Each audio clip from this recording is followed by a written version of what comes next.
about remodeling. It's about legacy. In Minot and Bismarck, ServPro is your partner in transformation. We don't just build back, we elevate every space. Great news! If you're looking for a new vehicle, Ryan Family Dealerships has the best selection we've had in years. You'll find fantastic offers from Nissan, Honda, Chevrolet, Buick, GMC, Cadillac, Chrysler, Dodge, Jeep, and Ram. Hold on. Ryan sells Chrysler, Dodge, Jeep, and Ram? Yes, we do, and we'd love to sell one to you.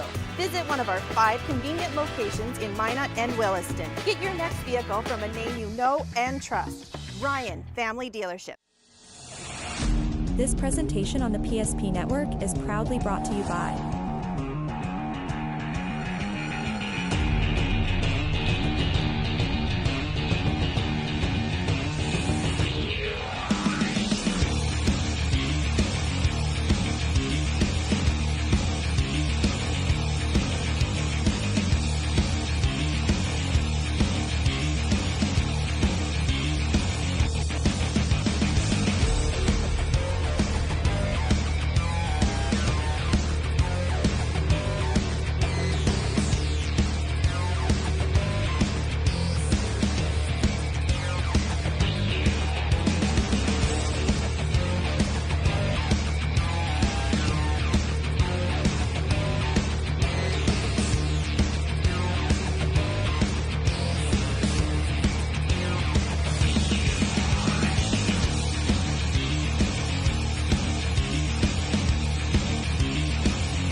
Make sure to like and follow the PSP Network on all social media platforms and hit that subscribe button on YouTube. PSP Network. It's game day. That sinking feeling you get when this happens? That's oil change-anxiety. The anxiety of being without a car with a billion things to do. The fear of being overcharged. The stress of not knowing where to go or who to trust. But you never get those feelings at Valvoline Instant Oil Change, where you can watch us work right from your car, and we finish up in about 15 minutes. We changed your oil and did our 18-point safety check. Valvoline Instant Oil Change. Service you can see, experts you can trust.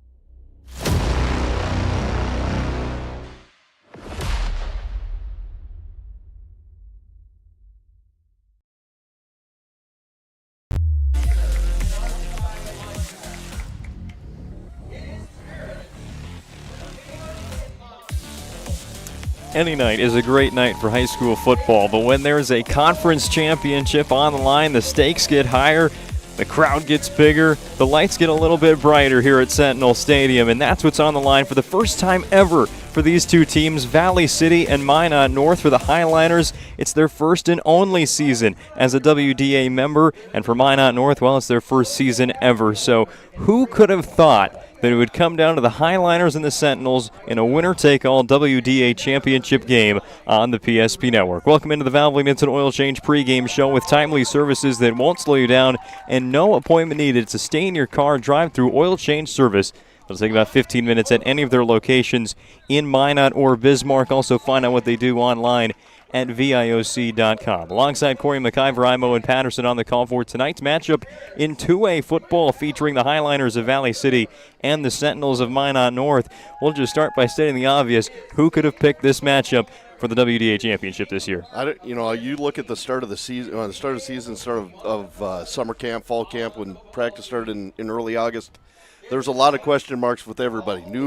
New divisions, new teams entering the fray. Minot North, first ever year of varsity football, and now, 2 months later and handful of games later, it all comes down to this last regular season game where the winner is crowned the champion of the West region of AA, and the loser still has an opportunity still to make the playoffs. But I was talking with some people throughout the week, and I was excited to get here tonight because I knew, being here with the other whole games, we know what the atmosphere can be like with the players and the fans in the stands. But now you've amped it up about 100%, and now this is going to be a game where you can really kind of let everything kind of go and just and have some fun out on the football field, and ultimately the winner's going to be that first ever region champ. And I think both teams are looking at that. They both teams probably feel that they have a pretty good chance of being that team. So we're in store for 4 quarters of some really exciting football. Yeah, 2 very different storylines this season converging here in Minot at Sentinel Stadium. We'll break down the matchup a little bit more when we return, just getting started with our Valvoline Instant Oil Change pregame show on the PSP Network. Whether you're looking for a full-service financial plan or planning for farm or business succession, Planning Team Financial Advisors is here to help you work toward achieving your financial goals. With locations in Bismarck, Garrison, and Center, our full-service team of professionals are dedicated to helping you work towards achieving your financial goals. Visit us online, planningteam.com. Securities offered through LPL Financial, member of FinRun SIPC. Investment advisory services offered through New Edge Advisors, LLC, a registered investment advisor. New Edge Advisors, LLC, and Planning Team Financial Advisors are separate entities from LPL Financial. Our stylists are trained to understand the nuances of cutting men's hair. Less pomp, more adore, huh, Brittany? Square face, wavy hair. Mid-fade with a textured top. Finish it off with a hard part and taper that neckline, coach. Cowlick, what's the move? It's not just all about hard work here. Hit all. 7. Pressure. Points. Yeah. It takes expertise to be a sport clip stylist. Here? That's the spot. Right there, huh? Sport Clips, the pros in men's hair. Jersey Mike slices your sub right in front of you, see? The slicer, the meat and cheese, it has a rhythm.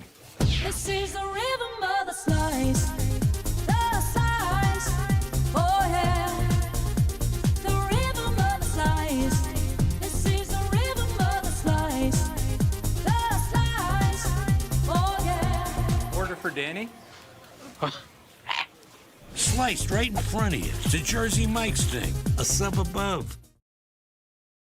Great news! If you're looking for a new vehicle, Ryan Family Dealerships has the best selection we've had in years. You'll find fantastic offers from Nissan, Honda, Chevrolet, Buick, GMC, Cadillac, Chrysler, Dodge, Jeep, and Ram. Hold up. Ryan sells Chrysler, Dodge, Jeep, and Ram? Yes, we do, and we'd love to sell one to you. Visit one of our 5 convenient locations in Minot and Williston. Get your next vehicle from a name you know and trust. Ryan Family Dealerships.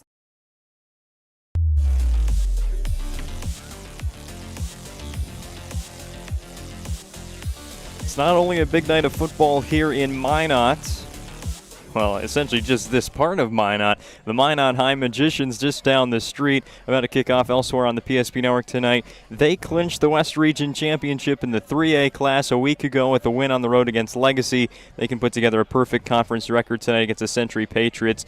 Right here in Minot, 2 of 4 high school football broadcasts across the PSP Network tonight. We thank you for choosing us here at Minot North Campus for this 2A West Region Championship between Valley City and Minot North. Let's continue with the Valvoline Instant Oil Change pregame show by taking a look at the Northern Plains Heating and Air keys to the game. We usually don't talk about them first, but clearly these keys to the game today so important for these two sides, and especially looking at it from the Valley City perspective. Talked with head coach Travis Engen before the game. Knew they were going to be without a few players. I was not prepared to get hit with the fact they're without 12 starters. Again, that's not 12 players. It's guys that play two-way anyway that they're without. So 12 new starters for this Valley City Highliners team. Not something you want to face, as well as the Minot North Sentinels tonight. Yeah, you look at one or two starters typically out for a game. You worry a little bit.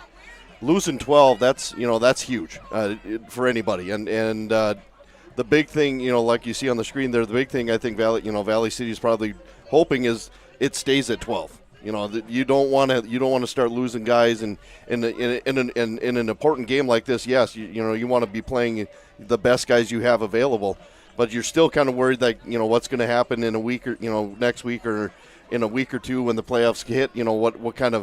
What kind of situation are you going to be? So the big thing for Valley City is play as hard as we can, but we got to make sure that we come out of here as healthy as we did when we came in. So losing 12 guys is going to be huge. On the flip side, then when if you're Minot North and you looked at and you see that they're missing 12 guys, sometimes some kids they relax a little bit and they say, well, they're missing 12 guys. They're not, they're shorthanded.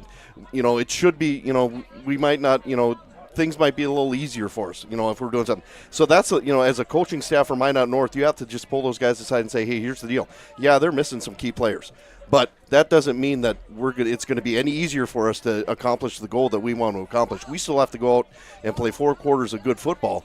And if we do that, we're going to be region champs. So that's the thing that I think Minot North's coaching staff is going to have to stress on these guys is it doesn't matter who you're lining up with across the ball, you still have to go out and play the game. Yeah, surprisingly for a Week 9 matchup, there wasn't much conversation about the X's and O's rather than just stay healthy and get the job done for the Highliners and Sentinels respectively. Those are your Northern Plains heating and air keys to the game again. Visit them online at northern-plains.com. Well, how about how these two teams got to this point? For Valley City, the start of the season, it got off to not the greatest start. You start against Single A Lisbon. They got shut out by the Broncos in that season-opening loss. And then in non-conference play, losses to Wahpeton and Devil's Lake as well. And Valley City found themselves and an 0-3 start, and then you match up with Fargo South, the preseason number 1, and that was the turnaround game for the Highliners. They got out with a win against the Bruins, and that kicked off 4 consecutive victories for this Valley City team, including a 3-0 start in their first and only season of WDA competition. Last week, though, in Dickinson, that 4-game winning streak came to a screeching halt against the Dickinson Midgets, Dickinson winning 21-14, and it sets up this situation for Valley City at 3-1 to take on a Minot North team who they've played really solid this season through 8 games despite the 6-2 record. The first loss, it was to West Fargo Horace, who unquestionably is the number 2 team in the state coming into this week, and the other one a double overtime loss at home just because of a missed extra point against St. Mary's. Minot North 3-1 in conference play. So just the 2 stories of these teams, so different to get to this point. Yeah, you take a look at, I was going to say, that spark that Valley City was looking for early in the season and getting it in the win at South. And then that kind of spurred on that win streak and everybody's looking at them like, maybe this is kind of the momentum that we want to kind of carry throughout the season, and then having that hiccup with last week with that loss in Dickinson, and then that kind of opened the door then for North for this matchup that we have tonight, and North and you look at Minot North, they've been kind of the picture of consistency all year. They know what they do well, and they stick to it, and they force other teams. They force the other team's defense to adapt to what they're doing offensively, and so and you look at the 2 losses that North's had. You lose a tough one to Horace, who is the number 2 team in the state, and rightfully so, and then the heartbreaker against St. Mary's, and you could take a look at that loss to St. Mary's, and that could have been something that really kind of derailed the track that this team has been on, but it almost kind of galvanized them a little bit to say, okay, we had that opportunity there, we let it slip through our fingers by whatever means, but now we have to regroup now and start over, and they've been able to put on yet another run, and here they sit 4 quarters away from a region championship. Yeah, I think you got that exactly right. They give up 42 points against St. Mary's in that double overtime loss. In the 3 game since, they've allowed 20 points combined. This Minot North defense is playing out of their minds recently to close out the season. We'll take a look at some of the individual players to watch in our Prestwich Orthodontics Players to Watch segment. We'll also try our hand at taking a look at the tiebreakers in AA before the games get started tonight. 2 of them featured on the PSP Network, one in Bismarck between Dickinson and St. Mary's, the losers out of the playoffs. And here in Minot, Valley City and Minot North playing for that number 1 seed out of the West. Kickoff coming your way on the PSP Network. You have built an amazing life by working hard and doing your job well. Delivering financial advice is what we do well. At Ameriprise Financial, our job is to use our skills, experience, and research to help you become more successful in today's economy. What we want you to walk away from each encounter with is satisfaction in knowing that together, we've done what we can to help you work toward a better future.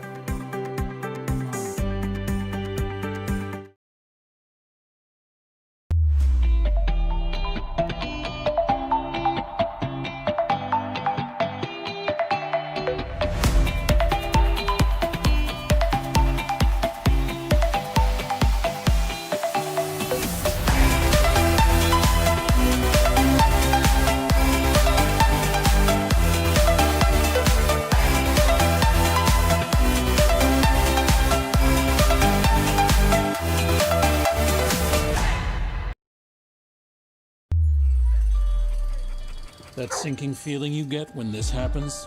That's oil change-anxiety. The anxiety of being without a car with a billion things to do. The fear of being overcharged.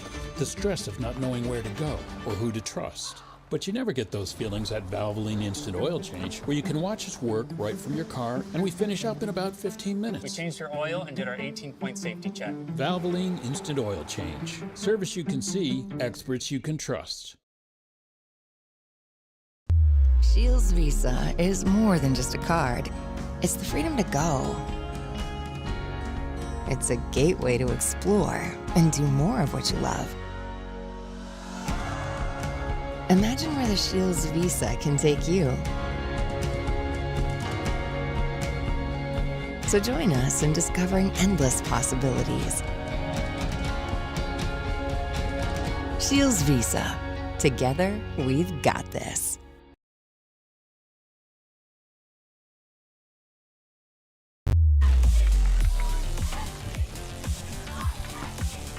Another reminder, this is the Valvoline Instant Oil Change pregame show. They know you're busy. That's why when you visit any of the Valvoline Instant Oil Change service centers in Minot or Bismarck, they won't waste your time or their own.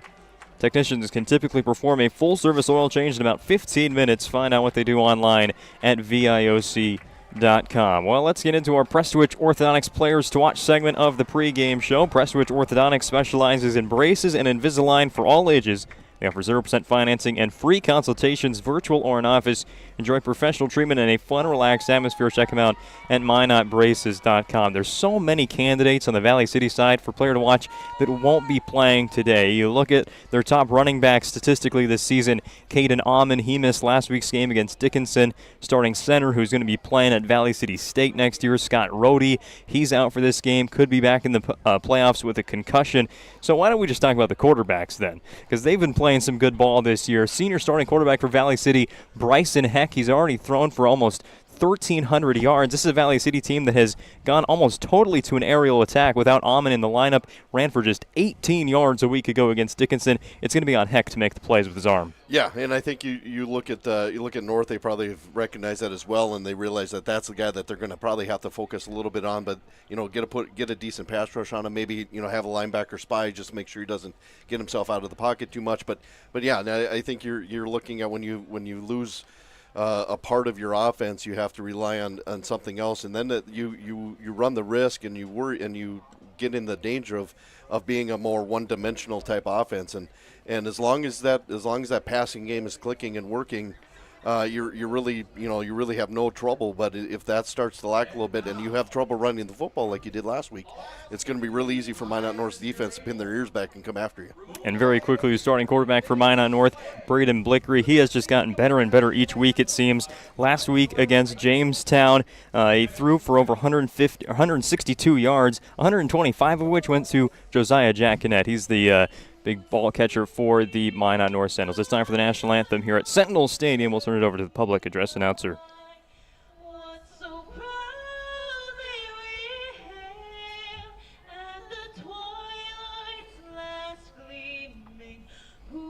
Stripes and bright stars through the perilous fight are the ramparts we watch were so gallantly streaming, and the rockets were clear, the bombs bursting in air gave proof through the night that our flag was still there. Oh, say does that star-spangled banner yet wave o'er the land of the free and the home of the brave?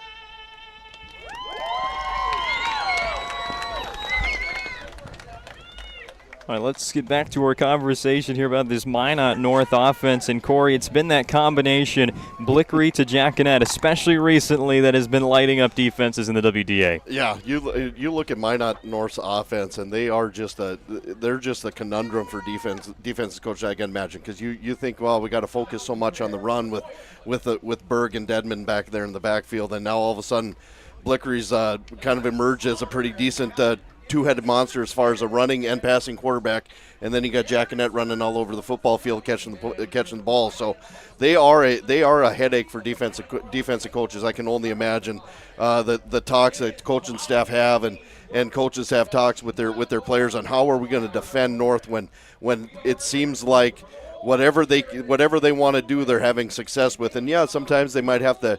It might be a little slow going, or they might get things, get yards in chunks. But they're a picture of consistency. They know what they can do well. They're going to stick with it, and like I said, they're going to force other teams' defenses to change on as far as what they're doing offensively. Yeah, just looking at last week, a really defensive-led win against Jamestown, 25-7. Obviously, the offense came through when it needed to, but that defense, oh my, has been playing well the last 3 weeks of this season. And similarly to the quarterback we just talked about, playing better each and every week, you can see the improvement. And that addition of Caden Flavin recently, back-to-back games with an interception, he has been massive for the Sentinels. Yeah, I think you're going to see the defense. I think you're going to see both offense and defense today. They're going to complement each other, and they're actually going to.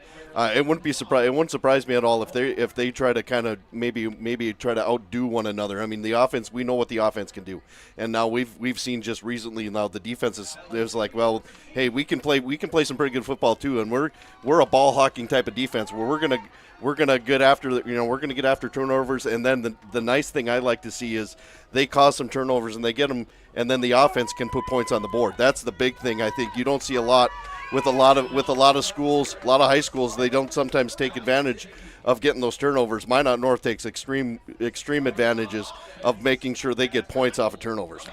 Yeah, well, before the games get kicked off today in the AA West region, let's take a look at the Shields of Minot and Bismarck standings in 2A football. There is a lot to dissect here, but a couple of simple things that could happen to figure out the seeding in the AA quarterfinals next week. Of course, the top two, Minot North and Valley City, meeting tonight. The winner gets the number 1 seed. Then the loser, it kind of all comes down to Jamestown there at number 4 and what they do. Jamestown matches up with Watford City tonight. A win there for the Blue Jays, and they'd get the number 3 seed. Minot North and Valley City would stay in the top 2. St. Mary's and Dickinson, who match up tonight on the PSP network. The loser's out. The winner, well, you might get the number 4. Or in a very special case that Jamestown loses, and of course the loser of this game, they could get all the way up to number 2. So a lot of stuff to think about, a lot of stuff to put on paper. Whether it's going to happen, I guess we'll find out. Yeah, there's a lot of things when it comes down. When you have teams that are just bottlenecked like we have here in the West. You almost have to you have to wait and let all the games finish out, and then it goes to the mathematicians, and they figure out point differential and points for and points against, and they've got their formulas figured out, and then you just sit back and wait until the next day or two when the Activity Association updates the bracket. So yeah, but like you said, the important thing for North is win, and you're the number one team. Absolutely. So we're in store for a good one. The standings brought to you by Shields of Minot and Bismarck. They have every sporting good possible, from footwear and fashion. You can shop online at shields.com, a proud supporter of the PSP Network's mission of promoting local athletes. Here's what the rankings look like. The last ones, again, do they really even matter at this point? No is the answer. Minot North, though, a program best number 3 ranking. They're the highest rated team out of the West. Red River finally got that head-to-head win in overtime fashion. I don't know if you caught how that game ended. Payne Parks flying into the end zone for the touchdown to beat Horace. But obviously those two are the top two. Minot North, Devils Lake, and Jamestown have been kind of shuffling between 3 and 5. But really, how much do you put on the poll at this point? At this point in time, it is what it is. And these guys they'd rather decide everything on the football field rather than what comes out in the polls. But yeah, other than 1 and 2, you got 3, 4, and 5 have been shuffling around all year. But the big thing is Friday nights we're going to go out and we're going to play the game and we're going to let it decide them. I think maybe the most telling thing about 2A football is that going into Week 9, there's still 4 teams receiving votes that didn't get in the top 5. Reminder, there's only 12 teams in this entire class. So 9 teams got rated this week by the Sportscasters and Sports Writers Association, but those are the top 5 in the state of 2A football. Minot North, they won the toss. They deferred the choice to Valley City. The Highliners will take the football first. Maybe the more confident group they have on the field is the offense, so we'll see Bryson Heck and the Highliners offense on the field first. Starting lineups concluding here at Sentinel Stadium. A West Region championship on the line. They've got the championship. It's not really a trophy. It's kind of just a thing to take pictures with, but still some very cool pictures that could be taken by night's end. Absolutely. I think either squad is going to have an opportunity to take their picture down on the field with the WDA champion sign, and I think that's going to be obviously that's going to be a memory that all these guys are going to cherish. But we've got 4 quarters to decide that. So so I hope everybody is ready to enjoy this game, because I think you, Owen and I are more than happy to be here to call this thing for you guys. So I hope you guys sit back and enjoy the next couple hours of football. There could not have been a more interesting matchup for a West Region title this year. Minot North in their first year as a varsity program. The expectations were pretty much just a question mark.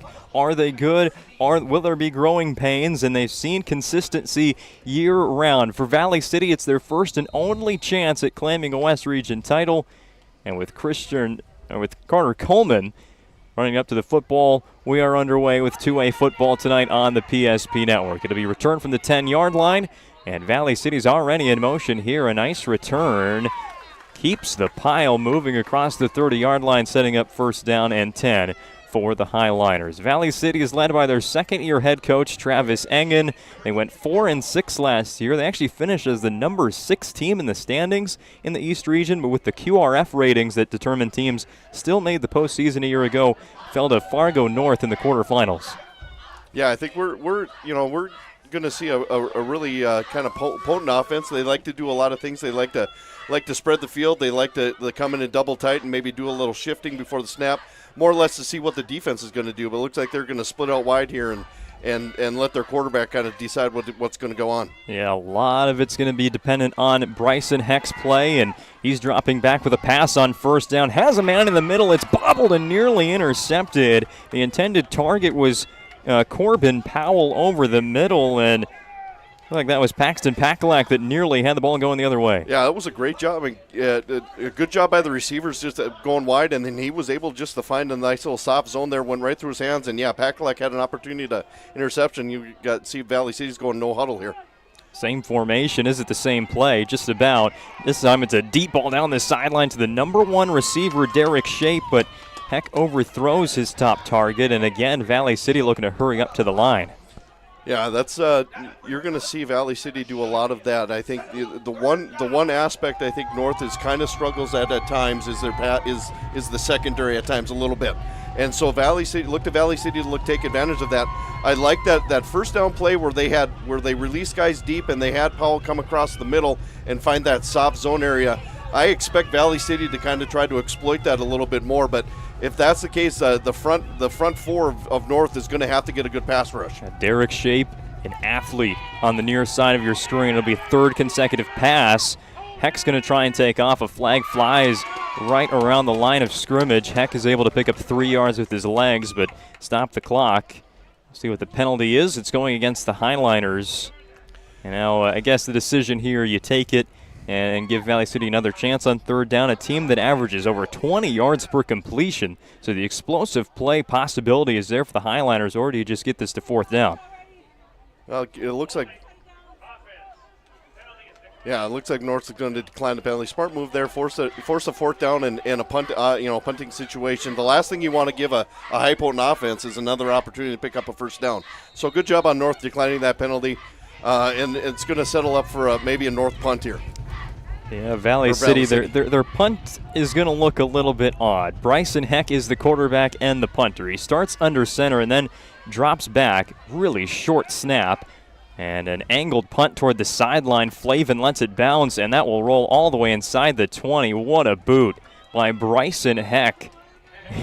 He's going to have to be the do-it-all guy today, and Coach Engen said there's a lot of guys that are going to be playing two-way. It's kind of like what we see in 9-man or 6-man more often, with just about 18 players suited up to get on the field tonight for the Highliners. Down to meet the Minot North Sentinel offense for the first time today. They have 1st and 10 from their own 18-yard line, and a lot of the same pieces are still there. The Sentinels, they have their entire starting offensive line still together, and some would say that's been the most fascinating group to watch grow and develop from week 1 against Century.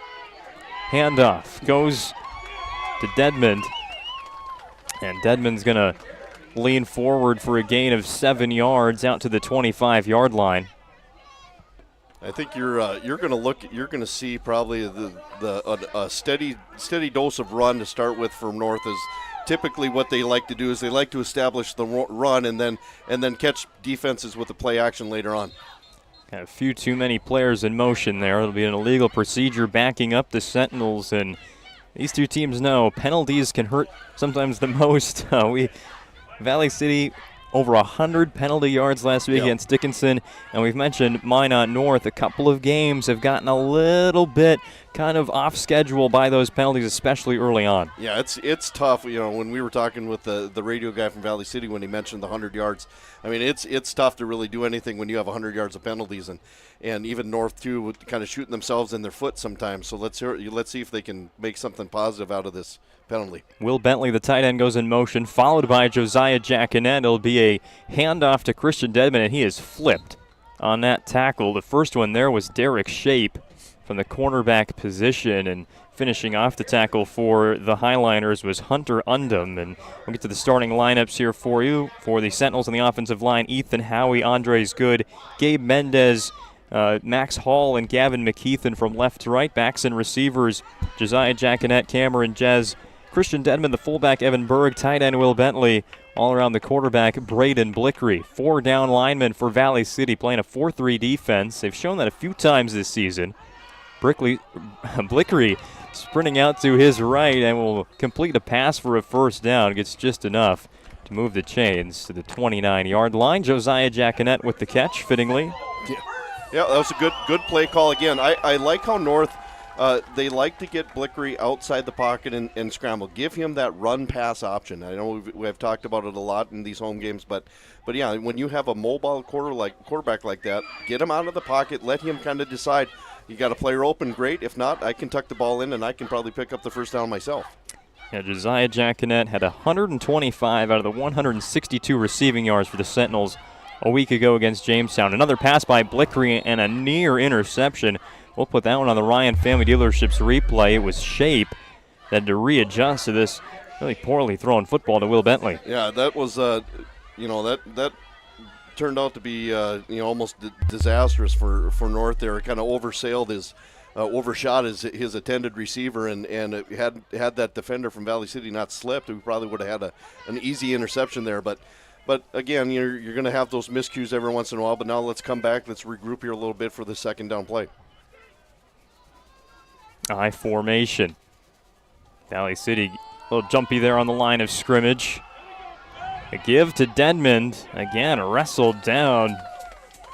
That was Caleb McLaughlin, the middle linebacker, coming up to make the stop. Here's the Highliners defense.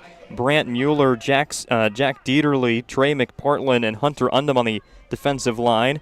Jack LaRue, Caleb McLaughlin, and Dylan Hunt are the linebackers. Derek Shape and Jackson Thornton at corner. And Colton Grable and Jamison Muchler are the safeties. See the Highliners throw out a 3 defensive lineman front. Here they go with that edge blitzer. As the Sentinels in a 2-receiver set, Josiah Jackinet in motion from left to right. It's a give to Cole Richardson, who's turned into the number 2 running back for the Sentinels around the midpoint of the season. He had his first rushing touchdown of the year against the Blue Jays a week ago. Yeah, it looked like, just try to catch Valley City off guard there with a little counter action, and great job by that front 4 of just kind of stonewalling the offensive line, not letting them get off to the second level there. So a great stand there by Valley City. But you look at the drive from both teams, a penalty really kind of shot both teams in the foot there on that opening drive. So exchanging punts here on the first possession from both teams. A low snap rolls to Harrison Schaefer, but again he gets a nice punt away. It's down at the 30-yard line, and the Highliners will have similar field position when their offense comes back onto the field. 7:44 left in the first quarter. Scoreless game between Valley City and Minot North on the BNC National Bank scoreboard. With locations in North Dakota, Minnesota, and Arizona, BNC National Bank provides you with banking and wealth management services for your business and family. Visit them online at bnc.bank. And maybe our coolest feature, the PSP Network. I want to thank you to the North Dakota score feed for our out-of-town score ticker there. Again, just 2A and 3A teams in action tonight. Single A and 9-man are already in the playoffs. And then all of those games are on Saturday. Another pass play here from Brian Heck. And it's caught this time. Again going after Shape.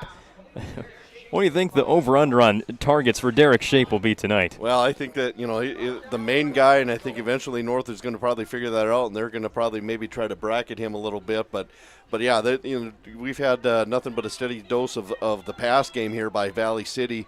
But it's been quick. A lot of it's been quick. 3-step, get the ball out right away. So North pass rush got to get their hands up in the air and try to deflect a pass. Pre-snap penalty, and judging by Travis Engen's reaction on the far sideline, this is going against his Valley City Highliners team. Another illegal procedure penalty. Yeah, I think that, this almost looks like a continuation of the miscues by Valley City from last week, and that's just one thing that'll just drive a coach nuts is you work all week trying to fix those mistakes, and you've had now back-to-back possessions where a penalty has kind of derailed the momentum a little bit. After the 5-yard completion, a 5-yard penalty makes it 2nd and 10. It's still Shape, the lone receiver on the near side, one-on-one with Flavin. It'll be a run play, and again, a nice push from this offensive line to move the running back forward for about 7 yards. McLaughlin with the carry. Here's the starting offense for Valley City. It looks a lot different from a week ago, especially on the offensive line. 4 different starters from last Friday to this. Jack Dieterle at left tackle, Trey McPartlin at left guard. Dylan Hunt moves to center. He was playing tight end a week ago. Brant Mueller is the only one that stays at right guard, and Pablo Acosta is at right tackle. Backs and receivers, Derek Shape, Leighton Hendrickson, and Colton Grable, the wideouts. And McLaughlin, the running back, and Bryson Heck, the quarterback. Corbin Powell goes in motion. It's a give to the tailback again, Caleb McLaughlin, and he's got a first down. And Valley City, 2 nice runs here for the Highliners again. A week ago, rushed for just 18 yards against Dickinson. That was 2 really good hard runs, and when you just you just got done introducing their offensive line, 4 new offensive linemen. The thing that you really want to have happen with those guys is let's get the run game established here a little bit. Get some confidence underneath some of these guys that, probably are playing some, a lot more snaps than they're used to playing, and then let the passing game come, follow that. Again, out of the shotgun is Heck.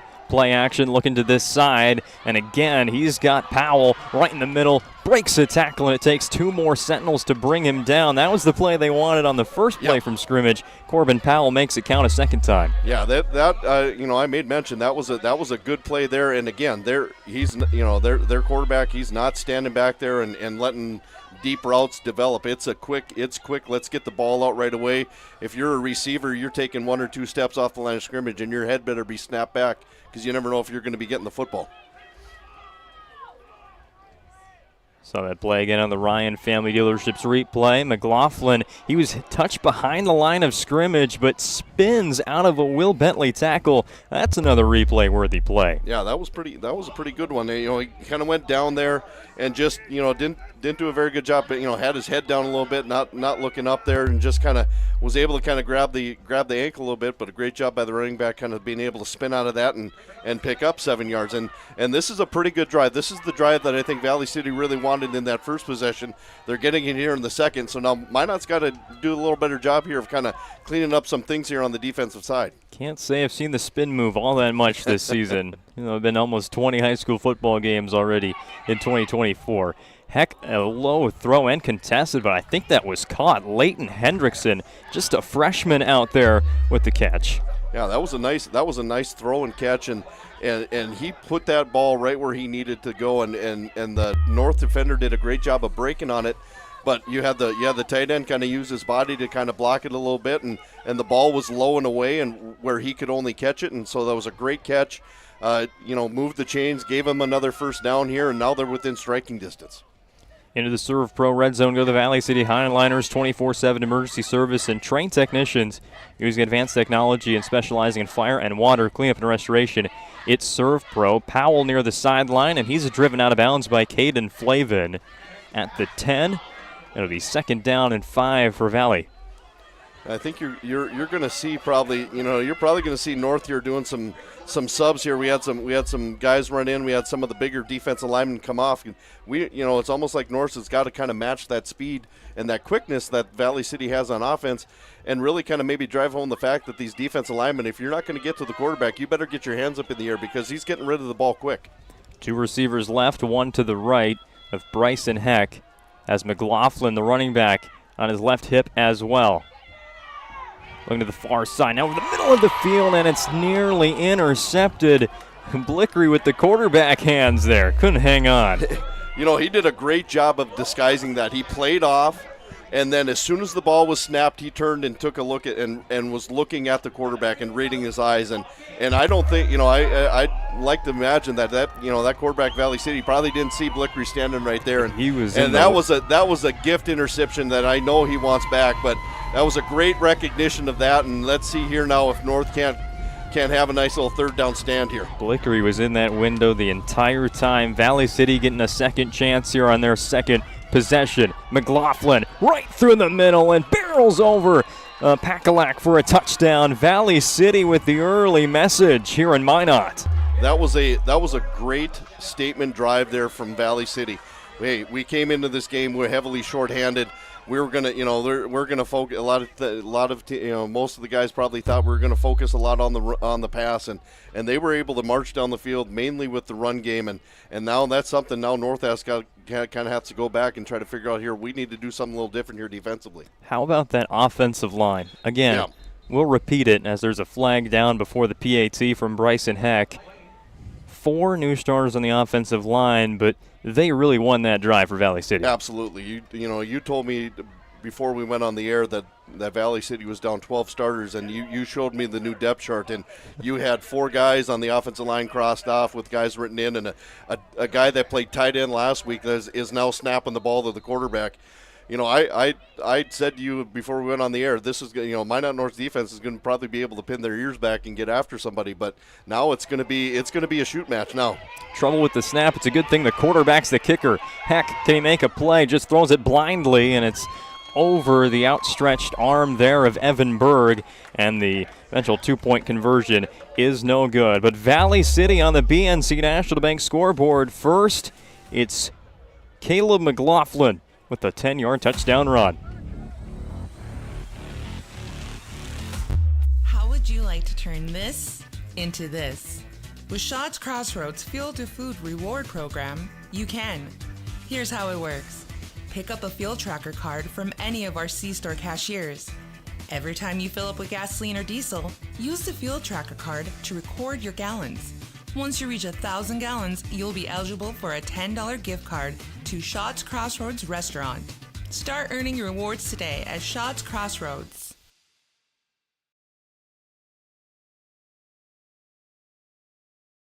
That's short-handed.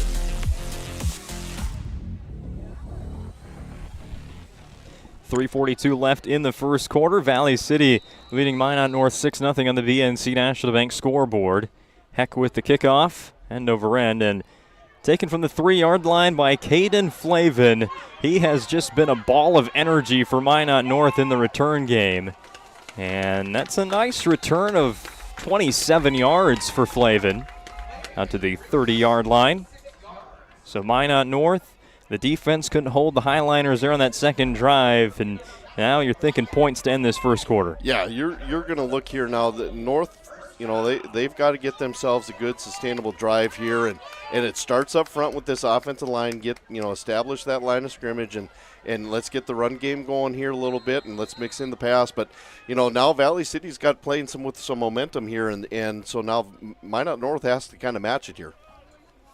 Dedman goes in motion from the slot. It's a keeper for Braden Blickery. Breaks one tackle. Blickery turning on the wheels there across midfield, but he's eventually tracked down. Braden Blickery, after missing out on what could have been a pick six, makes an explosive play here on offense. Yeah, I think that was that was the exact opening play you wanted on this, and now Minot North is going no huddle too, trying to catch Valley City off guard. Fullback dive. Evan Bird stopped immediately. Coming up there to make the tackle was number 66. Again, that is Dylan Hunt today. He has to switch his number because he is the tight end that moved to the offensive line. So used to be 25, now playing as 66 today. Inside of 3 minutes remaining in the first quarter. Minot North faced with a 2nd and 8 for the Valley City 31-yard line. Christian Dedman has been bottled up in this first quarter. That defensive line for Valley City has really shed these blocks from Minot North. They're doing a great job. They're getting their hands up on those offensive linemen of Minot North, and they're kind of that way. You're able to kind of shed those blocks and fill those gaps and get in the way of Dedman. And a running back like that's going to get a little frustrated, but the thing is, you got to keep pounding it. Sooner or later, the people are going to get tired, and Dedman's going to be able to bust one out. Give the credit for that tackle for loss to Jack Dieterle. Now a throw, a little bit high, but still hauled in on the near sideline by Braxton Thompson. It is a first down inside the Surf Pro red zone for Minot North. Good pitch and catch there. That's a heck of a throw by Blicker. You're asking him to throw from the middle of the field out to the sideline, and that's always an adventure. But here we're going no huddle again. Still under center, still in the I formation. Now Dedman gets a lead block from Berg and will dive ahead to about the 13-yard line, give him 5 yards on the carry. Again, Minot North inside the 20. That's the Surf Pro red zone with advanced technology and specializing in fire and water cleanup and restoration. It's Surf Pro. Handoff this time, no play action. It caught everybody, including the broadcaster, but what couldn't be caught was that pass in the end zone. Jack Gannett nearly, and I mean should have had his 4th touchdown catch of the season. When oh, sorry, that's the last play. You run a play fade like that and kind of throw everybody for a loop. I was looking at the run game myself too and completely missed the play action. But yeah, that's a catch I think Jack Gannett would like to have back. And to add insult to injury, an illegal man downfield against Minot North will push them to the edge of the red zone, the 18-yard line, 2nd down and a long 10 yards. Well, now North just regroup here a little bit. Let's get back. You're obviously probably going to be in 4-down territory anyway, so you're not going to try to don't need to get it all back here on this next play, but just kind of keep chipping away on the defense. Fake the jet sweep to Cole Richardson. Now they give it on the halfback screen to Evan Berg. Berg is running down the sideline. Can he break one? Tackle, no. Wrapped up at the shoelaces. Dives forward. Still a first down. The tackle made again by Derek Shape. Yeah, I think you're looking at both offenses taking advantage of some aggressiveness on the defensive side. You've seen North here now throw a couple play action and now a screen here, and now we got some more laundry on the field. And it looks like this is going to be going against the Sentinels again. Back-to-back plays, this time with a block in the back. Let's see if we can find it on the Ryan Family Dealerships replay. It's probably a wide receiver. Oh, I'm thinking it's that one right there from, you get the number, it was an offensive lineman blocking. Andres Good, our Sport Clips MVP 2 weeks ago. Make it 2nd and 15 for the Sentinels, now totally outside the Serve Pro red zone. Looks to be the same play. A fumble on the exchange. Blickery jumps on it. Oh, are the Sentinels playing with fire here on this drive? It almost seemed like he was really kind of indecisive as far as if he wanted to give that thing off on the jet sweep or not, and then he kind of let go, and it was fortunate when it dropped on the turf. He was right there to pick it up, but. You look at the two penalties here on this drive is really kind of shot North in the foot here. So now it's a matter of you really want to try to get as much back on here on this 3rd down so you can make a 4th down attempt. Trips to the right. Blickery looking that way, making his reads. Now it's to step up in the pocket. He's grabbed, but gets out of there. There's a lot of flags, so Blickery with a nice 14-yard run. But I'm thinking this one's coming back. They had Jack Dieterle again there nearly with the sack. He's another guy that's had to change his number to an ineligible. Went from 45 to 73. Yeah, typically when you've got flags going where they were thrown, where Blickery was trying to escape sack, you've got offensive linemen there that are going to, that are trying to do their best as far as trying to make sure that he can get escape and get it out of the pocket. And unfortunately, that's probably an area where you got an offensive lineman is probably grabbing somebody to make sure that happens. We'll wait for the official signal here as there's a long conversation.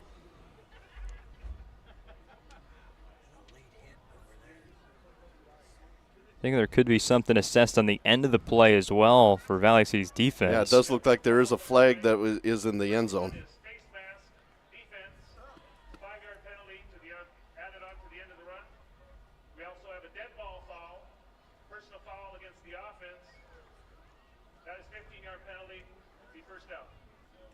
So, an interesting combination of penalties there. There was no holding, in fact.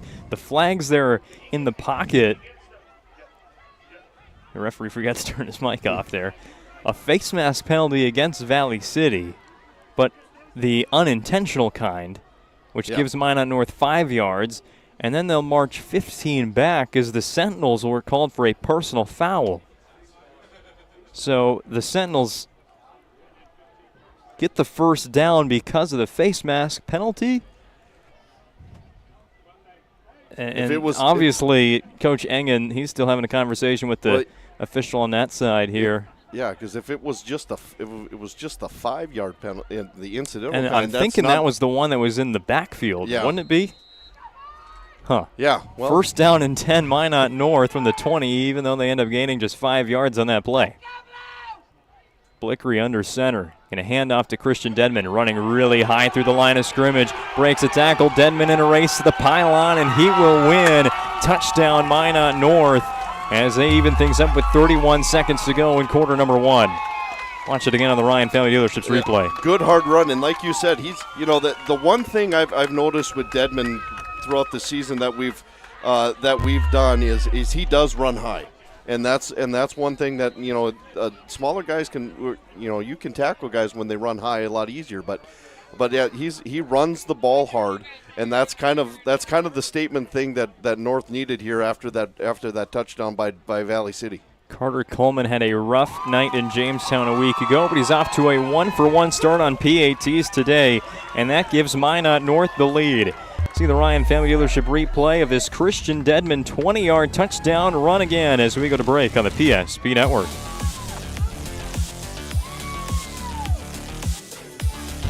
How would you like to turn this into this? With Shaw's Crossroads Fuel to Food Reward Program, you can. Here's how it works. Pick up a Fuel Tracker card from any of our C-Store cashiers. Every time you fill up with gasoline or diesel, use the Fuel Tracker card to record your gallons. Once you reach 1,000 gallons, you'll be eligible for a $10 gift card to Shots Crossroads Restaurant.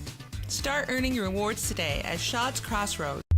Well, despite 3 consecutive plays where they get called for a penalty, Minot North does capitalize on a red zone possession late in the first quarter, and they take the lead after a successful point after try from Carter Coleman, who will do the kickoff duties here for Minot North as we resume play here in the first quarter of this 2A West Region Championship game. It'll bounce at the 1 and through the end zone for a touchback. The Highliners will come out at the 20-yard line. Let's just go back to that last drive. And you said something during the break. Penalties will be the decider today. Who can play the more clean football? Yeah, you look at both. Both teams have had some costly penalties in this first quarter, and sometimes they're unavoidable. Sometimes they're not. You just got to find a way to clean some stuff up on both Valley City and North. And the last thing you need to do is have a big play called back late in the game because you've committed a penalty. See how many plays the Highliners get here to end the first quarter. It'll be a Bryson Heck pass if he can get it off. Minot North is swarming him, though, and the ball's out as well. Celebration saying the Sentinels have it, and there's the official signal that they do. A strip sack recovered by Minot North in the red zone. Oh, sorry about that. Well, there's your Ryan Family Dealerships replay. And like we talked in the pregame, the Minot North defense is a ball-hawking defense, and they're going to take every opportunity. And it almost looked like when he was trying to break away from some tackles, he had that ball kind of out in a way where it could be punched out. And so now North is going to do what they do best. They're going to get it. They're going to get a turnover, and now they're going to likely, try to do their best here in the next 20 seconds before the quarter's over to put some points on the board. Ethan Howie with the strip sack for Minot North. He's been one of the leaders of that offensive and defensive line this year. It's a run play on first down with Christian Dedmond. And just medium yardage here, and something new for the Sentinels, no huddle. They stack the left side of the line of scrimmage. There's 2 tight ends that way. They add the fullback. There should be plenty of room to run for Dedmond. He's got some extra effort to the 5-yard line and a Sentinel first down. That ends quarter number 1. If they eventually blow the play dead, there you go. Minot North is moving and grooving after a touchdown and a turnover. They lead Valley City 7-6 after 12 minutes on the PSP Network. An injury can happen anywhere, at any time, to anyone. It's not really something you can schedule on your calendar. But when it happens to you and it's not your fault, there's one law firm to remember. That firm is Schweigert, Clemene, and McBride. We live here and take pride in helping our community. We know this area inside and out.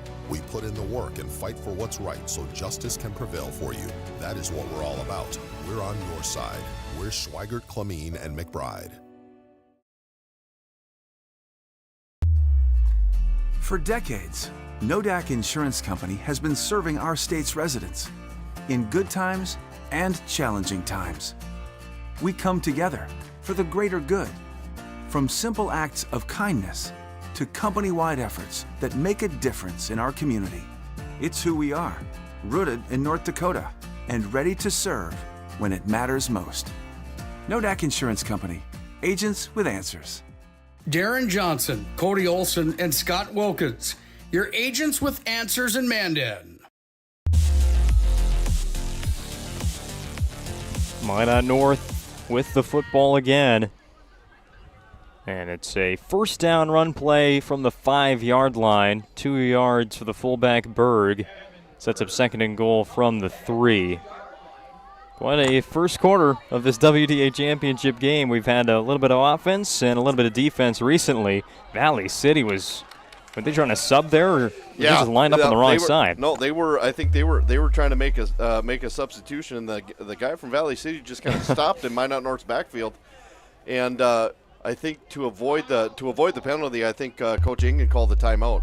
So they were able to save themselves the penalty. But yeah, the sub from Valley City just kind of stopped running. I don't know if he didn't know I don't know what happened there, but he just kind of stopped and then realized he needed to get across, and I think North recognized that, so they were trying to snap the ball to catch him catch him on a penalty. But Coach Ingen did a great job of recognizing that, calling timeout. This is a First International Bank and Trust timeout on the field. First International Bank and Trust is a full-service, family-owned, independent community bank built on the bond between their employees and customers. Founded in 1910 and growing to serve rural and urban communities across Minnesota, Arizona, North and South Dakota. Find them online at FIBT.com. You've also been seeing Ryan family dealerships throughout this replays throughout the first half. At Ryan dealerships, the commitment and respect for their customers is as strong today as it was 50 years ago. Experience the difference when you visit one of the 5 locations in Minot and Williston, or shop online at driveryan.com. Back to football here, 2nd and goal from inside the 3. Denman looking for his second score, and he will get it. Christian Denman this time from 3 yards out. Touchdown, Sentinels. That was the quintessential Minot North run there. Denman got the ball, and he just piled himself into that line of scrimmage, bounced off a couple defenders, was able to use his momentum and use his strength and power, and just kind of kept the legs churning and got himself into the end zone. Turnovers into points. That has been the theme for Minot North this year. Coleman's kick is, that one's really good, and that one might be out of the stadium. 14-6 Minot North on the PNC National Bank scoreboard. Back with more of our second quarter. We return on the PSP Network. Whether it's getting an education, making priceless memories, learning to play, playing to learn, or simply getting where you need to go, the team at Ackerman Estvold has been behind these projects and countless others, developing critical infrastructure, valuable spaces, and even some good old-fashioned fun. Entrusted with the things you know, but delivering more than you may realize. Ackerman Estvold, trusted for decades and decades to come.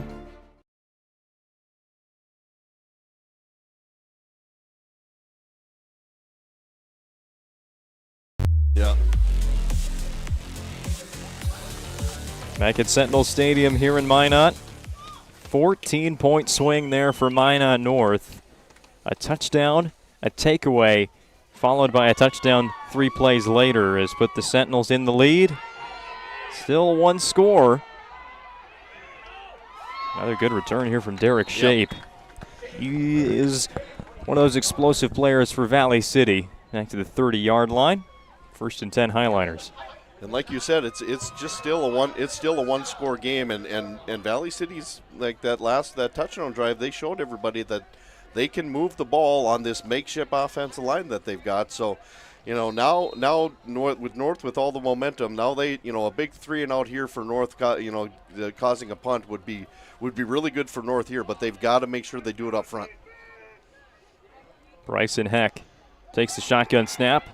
Goes to the running back in the flat. McLaughlin will bounce off one tackle before being driven down by Gunnar Jost. And 6 yards. And I've noticed a few times, and just now I did too, Valley City's offensive line is doing a great job. They're cut blocking right away after the snap because they know their quarterback wants to get the ball out. So, Minot North's got to recognize that. So those defensive linemen got to get their hands down in front of them, or otherwise they're going to be, the offensive line is going to be cut blocking them the entire time, and that's going to create passing lanes for the quarterback. And the Highliners without their starting center, a next-level talent in Scott Rohde. On to center number 3 this season is Valley City. Another run play for McLaughlin. Be a yard, maybe 2. Short of the line to gain. Big 3rd down for Valley City's offense, maybe more than the Minot North defense. Yeah, absolutely. Valley City's going to have to keep this drive going. Minot North is going to have to find a way here to keep this thing a 4th and short. Make Valley City kind of make a choice of what they want to do on a short 4th down, but really it's up front. They got to get this thing done. Sentinel Stadium's crowd comes alive for 3rd downs. Heck will throw in the flat. Holding on to it through contact was Corbin Powell. Flavin was coming up to make quite the hit, but Powell hangs on. 1st down, Highliners. Yeah, that was great. Good. First off, good pitch and catch, but a great job by Powell of recognizing that, hey, I'm going to catch this ball, and there's a pretty good chance there's going to be somebody there to greet me after when I turn around. But so a great job of holding on to the ball on the hit, and again, good. Valley City, you were able to keep the ball, move the chains here. Minot North's got to do, they still got to clean up here defensively a little bit. Otherwise, Valley City is going to continue to get the chunk plays in the air. 3 seconds to take the snap. Heck gets it off. Another pass behind the line of scrimmage, and that is where McLaughlin is going to get hit. 1, 2, 3, 4, 5 different Sentinels there to make the tackle. And with as hard as McLaughlin runs, you're going to have 4 or 5 guys around the ball, just because it's not going to be 1 or 2 guys that are going to be able to take him down, because he's going to keep his legs moving. He's going to try to break tackles. So you're going to have to, as soon as the ball is to the receiver, whoever it is, you're going to have to have guys swarming to the football. And so North is going to have to continue to do that. I expect Valley City here. They've got a lot of short plays here. It's just going to take a matter of a pump fake, and somebody's going to be open deep. Another 4 wide receiver set, and another screen pass goes to Corbin Powell, and Powell is driven down at the 50-yard line. Credit that tackle to Harrison Schaefer. Yeah, you've got Powell out there that's quick. The nice thing with him is you get the ball to him, and he gets it in space, and all he's really got to do is make one guy miss, and he's going to probably be able to outrun a handful of guys. So, you got to make sure you come up and you break yourself down, so you can at least keep him in front of you and then rally to the troops. 3rd and 3, it's a run play. Colin McLaughlin's number, he's got it easily. Put that one on the Ryan Family Dealerships replay. Yeah, again, just a steady, they've got a nice 1-2 combination with McLaughlin and Powell. They throw the ball to Powell, they're going to turn around and give it to McLaughlin, and that offensive line. I mean, they're doing the heavy lifting, and they're really not showing any signs that they're 4 replacement guys on that offensive line.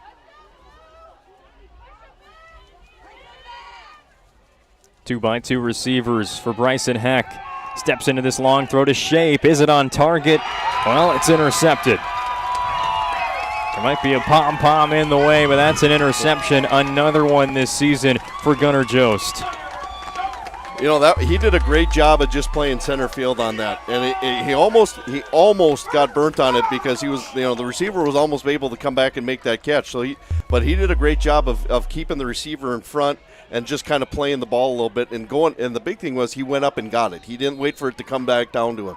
He went up and got that thing at the highest point. So again, North's able to get another turnover and kind of halt a momentous drive there by Valley City. And so now, now the ball's back in Minot North's court, and they're going to be able to kind of maybe do some things here offensively. Yeah, there's a reason why Gunnar Jost is the team leader in interceptions and now growing his lead after the 4th INT this season for Gunnar Jost.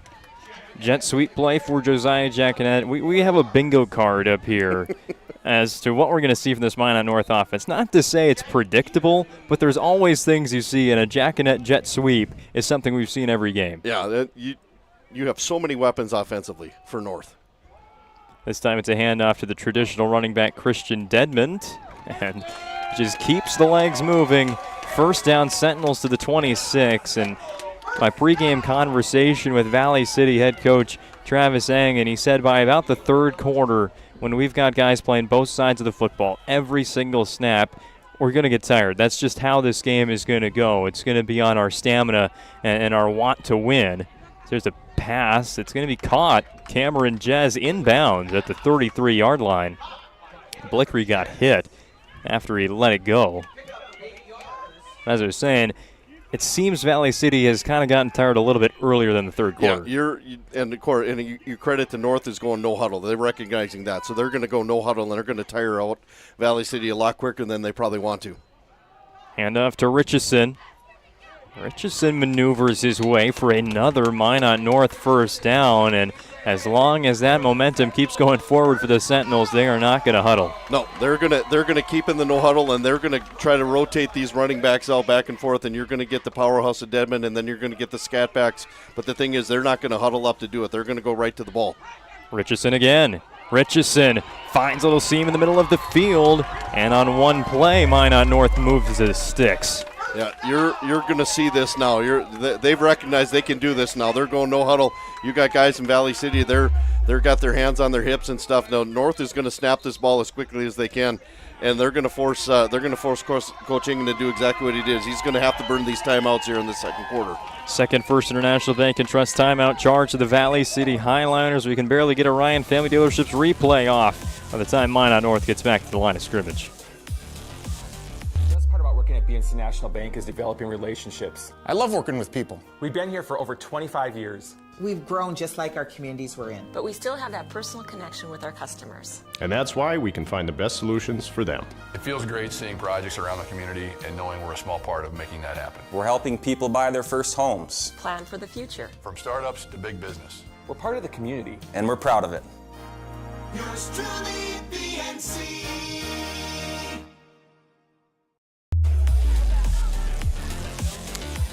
Playoff implications on the line all across the state today. The final week of the regular season in 2A and 3A, and it seems like almost all the games are on the PSP network this week.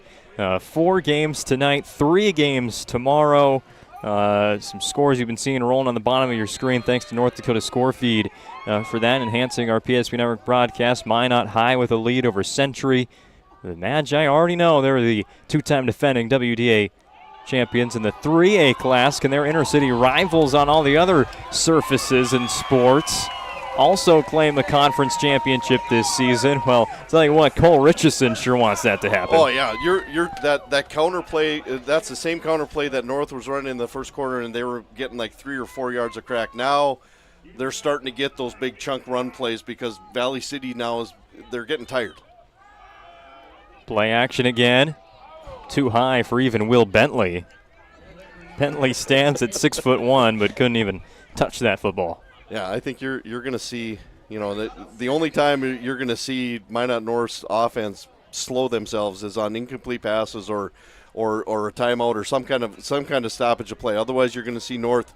They're going to go no huddle. They're going to try to up this tempo here a little bit because, like you said, like Coach Ingen said, then third quarter usually is when they're going to start seeing maybe guys get tired here a little bit, but North kind of wants to do that a little quicker. Just halfway done with the second quarter. Valley City has 1 timeout left. Another jet sweep for Josiah Jackinette. Tries to make a juke move instead. He's just going to be tackled. Couldn't break the tackle there from Jack LaRude. Third down and long here for Minot. That was a great job. Valley City kind of, the big thing is it doesn't matter how quick that guy is getting that jet sweep. If you've got good team speed and discipline on the defensive side and force that guy to stretch it to the sideline, then there's really nowhere for him to go, and then he's forced to cut back while he's cutting back into defense. So that was a great job by Valley City to extend that sweep play. Still an I formation look. Braden Blickery under center for the Sentinel offense. Give to Dedmond. Christian Dedmond, he's hit first by LaRude. Breaks that tackle, then another. And it looks like he's got first down yardage indeed. Christian Dedmond does. Shook a tackle attempt from LaRude and then Jackson Thornton after that. That was a big third down run, and that was one of those things where we're just going to line up an eye and we're just going to run the ball. And if you can keep us from getting the first down, great, but we're just going to try to run you over. A little odd to see a team run no huddle and then line up in the I formation. That just doesn't make sense to the football mind. It's a run play for a loss of yardage here for Dedmond. Valley City still getting a push there on the defensive line every now and then. Second down and 10.5 yards coming up for North. Yeah, North kind of has the luxury here now. They can kind of huddle up here a little bit and still be able to do things. But don't be surprised here if they get a big play here on this first down if they come back with no huddle. The end around play to Thompson. Braxton Thompson. We saw him score a touchdown against Dickinson on that play 2 weeks ago. This time just looking for the first down right at the pylon. Looks like he's going to be just short. Minot North, though, inside the Serve Pro red zone. They've already scored twice from in this territory. Evan Berg let the fullback get the 1 yard, and he goes and gets 5. Yeah, that was a great job. Again, they picked up that long, second and short. North went right to no huddle, which like they did here now, they're going no huddle here. Whistles and a timeout by Valley City. Their last timeout in this first half. And we'll step aside as well. Minot North driving, 4:12 to go in the second quarter and leading 14-6 on the BNC National Bank scoreboard. Shields Visa is more than just a card. It's the freedom to go. It's a gateway to explore and do more of what you love. Imagine where the Shields Visa can take you. So join us in discovering endless possibilities. Shields Visa. Together, we've got this.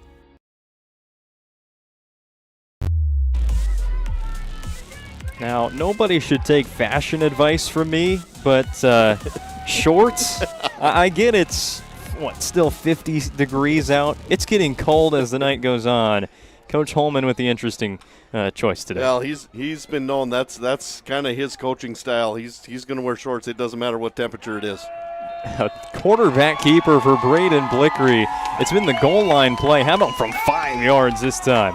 Yeah, that's just line up, and we've seen that a bunch of times this year. Is if you need 3 or 4 yards, yeah, you can turn around and give it to Berg and Dedman. But when you got a quarterback like Blickery that can get behind those the big thing is get behind those offensive linemen and let those guys get the surge, and then you can just bob and weave yourself until you can find a gap, and that's exactly what he did, is get into the end zone. 9th touchdown on the ground for Braden Blickery this season. Point after try. Again, well struck by Carter Coleman. 3 for 3 in this first half is the Minot North place kicker. 3 for 3 in this first half for the Sentinels offense when they get into the Serve Pro red zone. 21 in a row scored by Minot North. The dictionary defines community as a group of people living in the same place or sharing common goals. Community is the largest part of our name, and we make it the largest part of our business. We support our local schools, organizations, youth programs, and local events from Bowman to Bismarck, because we all share a common goal to better the quality of life in our communities. Come bank with us at Dakota Community Bank and Trust, your real community bank.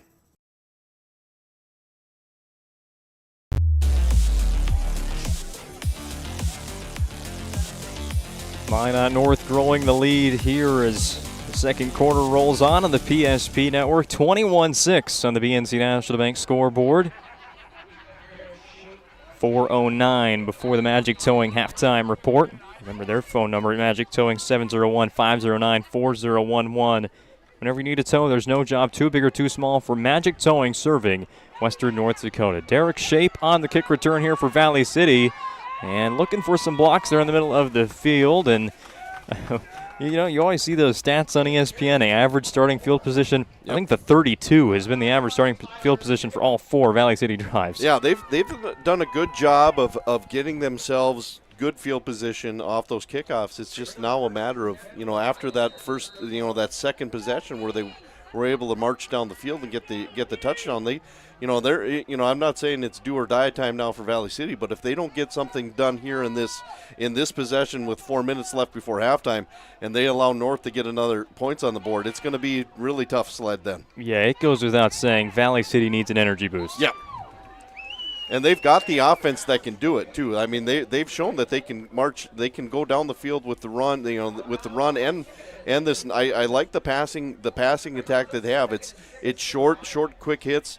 I really do believe that sooner or later we're going to see a pump fake on the quarterback, and North has been flying up the field with these receivers, and they're going to be able to sneak somebody deep. First catch there for Colton Grable. 2nd down and 6 for the Highliners. With a low snap there to Heck. Tries to stiff arm a defender. Actually gets out of there and is able to throw it away. How about that one? Coleman Orion, a guy whose name we have not said at all this season. He's one of the very few seniors on this roster, and he's the one with the quarterback hurry. Coleman Orion. Yeah, that's a great job, and we were able to see the ceremony here before the game started with the senior football players and the lone senior cheerleader and the contribution that those people have made to this team. We talk about all these other players. We don't really mention the seniors because there's so few of them. But here we got a guy that kind of made a play here that you don't see every day. somehow Leighton Hendrickson was able to make that catch. Thought that one of those Minot North defenders even got their hand in there to intercept that pass. Also wild how Heck got off such an accurate throw. Heck, he does a great job of, he'll stiff arm, he realizes he wasn't going to be able to run away from that defender, so he was able to stiff arm and keep the play going. And the receivers do a great job of keeping their routes going or even breaking off and being available when you turn into that scramble drill. First down and 10 for the Highliners. Play action. Heck with another throw. Coming back to the football is wide receiver Corbin Powell. Another catch but tackled in bounds. And you look up at the clock, it's ticking now to 2:40, 2:39, and Valley City has no timeouts left. They used them all on defense here in this first half to give them some breathers. And now when you're playing time of possession here late in the first half, the Highliners, they have to go. Yeah, they're huddling up here, which kind of surprised me because those first couple possessions they went no huddle and they had to up tempo, and now would be the time you want to maybe kind of go back to that with the clock ticking and no timeouts to stop it, and it's only going to stop on first downs. You want to kind of get the up tempo going here again. They're going to run the ball. McLaughlin he got a very quick surge to get 3 yards, but nothing after contact. Braxton Thompson with the tackle. Right at midfield are the Highliners for 3rd down and 2. And it almost seems like their offense is playing defense because they realize if they go up tempo and don't get a first down, they're going to have to give the ball back to Minot North. So they're actually almost playing defense with the ball and saying we're just going to run this rest of this clock out here before halftime.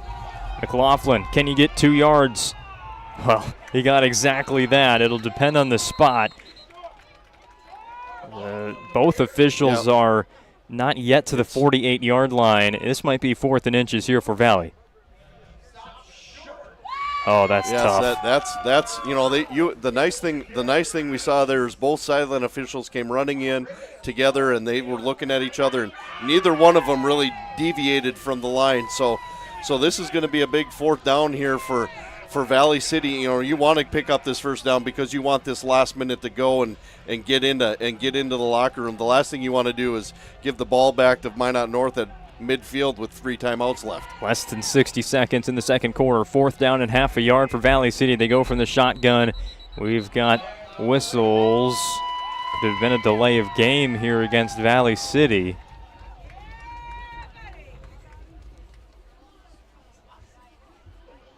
Came in from our referee. And it was. Delay game against Valley City, and now you're probably just thinking punt. Yeah. I think you're going to want to do something. The nice, you're going to, if you're Valley City, clock's running and the play clock is running. And if you really wanted to make sure they keep the ball out of the hands of Minot, you let this thing run down to almost 0 and snap the ball and then keep the ball in bounds if you are going to punt it. Well, the giveaway for Valley City is when they go under center, they drop back to punt. It's Bryson Heck that will again drop this one inside the 30-yard line, but returnable. And Caden Flavin is thinking 6. He is pushed out of bounds, though, at the 45-yard line. So, Minot North, they have a senior as their kicker. What better way to have a great senior night than maybe try a big field goal here? It hasn't been the case so many times this season for the Sentinels, settling for 3 rather than getting 6 and using Carter Coleman for extra points.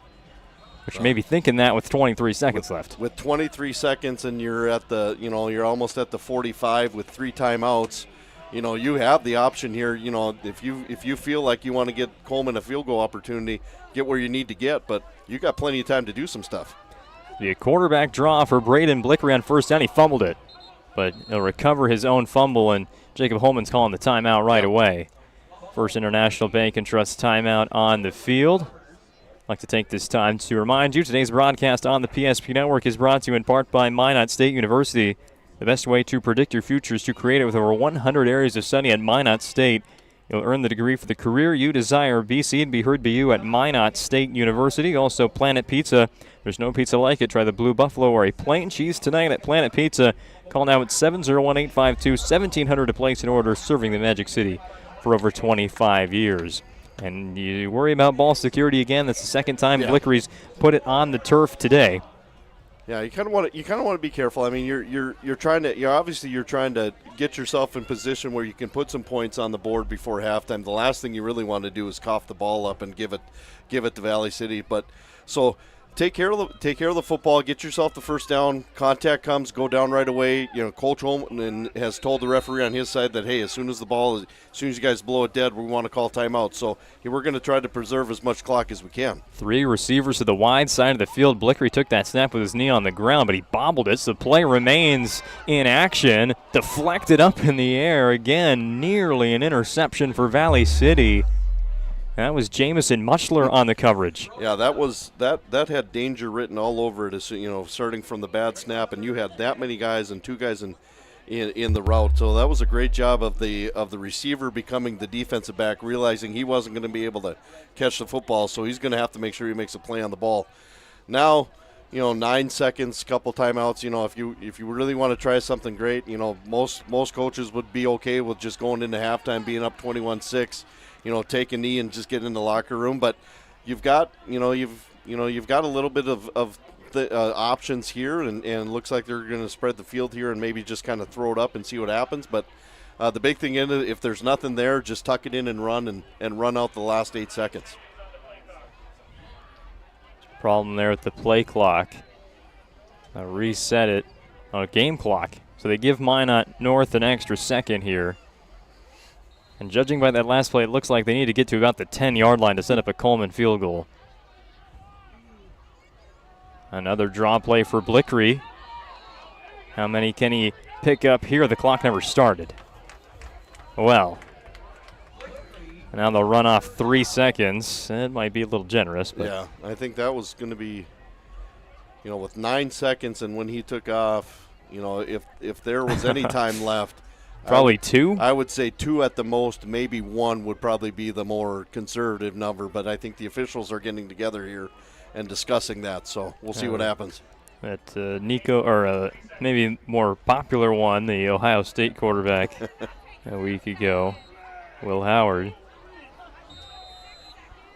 Minot North takes a timeout, even though Blickery got out of bounds. There's just been a little bit too much confusion here. They got to get all on the same page. Yeah, They ended up putting 3 seconds on the clock, but now, with Coach Owen having a couple timeouts in his back pocket, go ahead and call one. Let's figure out something here. Again, 3 seconds. If you got if you got to get to about the 10 to give yourself an opportunity. It's kind of this is the last play. Unless barring a defensive penalty, this is going to be the last play of the half, and so you're going to have to. You're going to have probably something in place, maybe something similar to what we saw there where Blickery is just a quarterback draw and try to get as much as he can. But, if you can have some decent pass protection and guys out running routes and throw it up, and you never know what happens. But I've noticed the last couple snaps they have been kind of low and on the ground. And if it's a matter of a timing play, you got to make sure that snap is there so that stuff has a chance to develop. So, again, with 3 seconds left, you're going to put all the receivers out wide, and it looks like we're just going to run as far as you can, and I'm going to throw it as far as I can, and we'll see what happens. Again, they go 3 receivers to the wide side, the near side of the field here for Minot North's offense. 1st and 10 from the Valley City 37-yard line. Blickery buying some time now, rolls out of the pocket. He's being chased, throws off of his 1 foot. It's to the goal line, deflected up in the air and intercepted. Bryson Heck will get credit with the INT, but again, a pinball-type play here on a Hail Mary that nearly went the Sentinels' way. Yeah, that's all. Those are always exciting, the Hail Marys, because you never know what's going to happen. You always assume it's either going to get intercepted or knocked down, and you never know. As soon as it starts bouncing up in the air off hands and stuff, it's anybody's ball game. But again, with 3 seconds, like I said, 3 seconds left, you're just going to throw that thing up, and if you score, great. If you throw an interception, the half is over anyway. You're going into the locker room with a 21-6 lead anyway. Minot North scores 21 in a row to end the first half, and a couple of those points coming off of 2 Valley City turnovers as well. We'll break down the first half of today's WDA 2A championship football game as part of the Magic Sewing halftime report coming up next on the PSP Network. This presentation on the PSP Network is proudly brought to you by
Make sure to like and follow the PSP Network on all social media platforms and hit that subscribe button on YouTube. PSP Network. It's game day. When facing disaster, it's not just the things we lose, but the memories. But there's hope. ServPro, with decades of experience in Minot and Bismarck, is always ready. Our certified professionals don't just restore homes, they rebuild lives. Because to us, you're not just a client, you're family.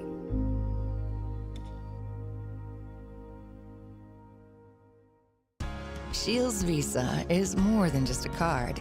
It's the freedom to go. It's a gateway to explore and do more of what you love.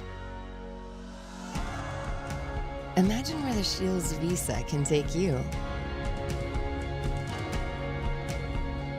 So join us in discovering endless possibilities. Shields Visa. Together, we've got this.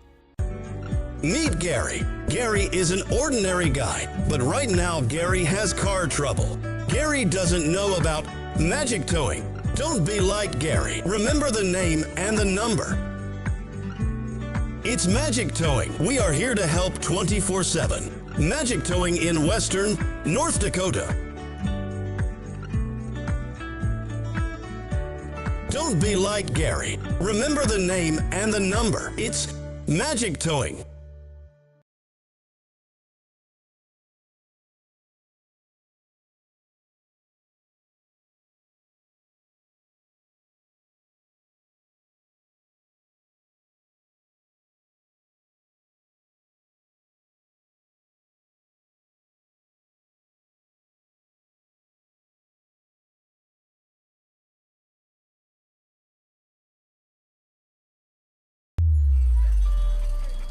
That sinking feeling you get when this happens? That's oil change-anxiety. The anxiety of being without a car with a billion things to do. The fear of being overcharged. The stress of not knowing where to go or who to trust. But you never get those feelings at Valvoline Instant Oil Change, where you can watch us work right from your car, and we finish up in about 15 minutes. We changed your oil and did our 18-point safety check. Valvoline Instant Oil Change. Service you can see, experts you can trust.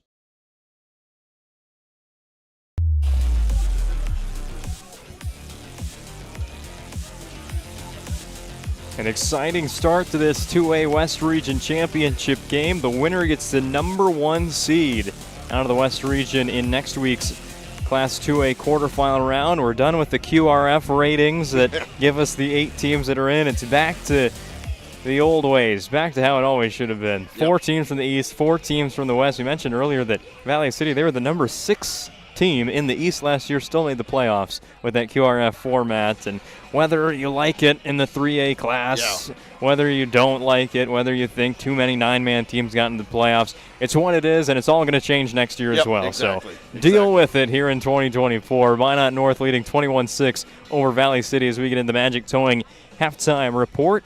Now remember, their phone number is 701-509-4011.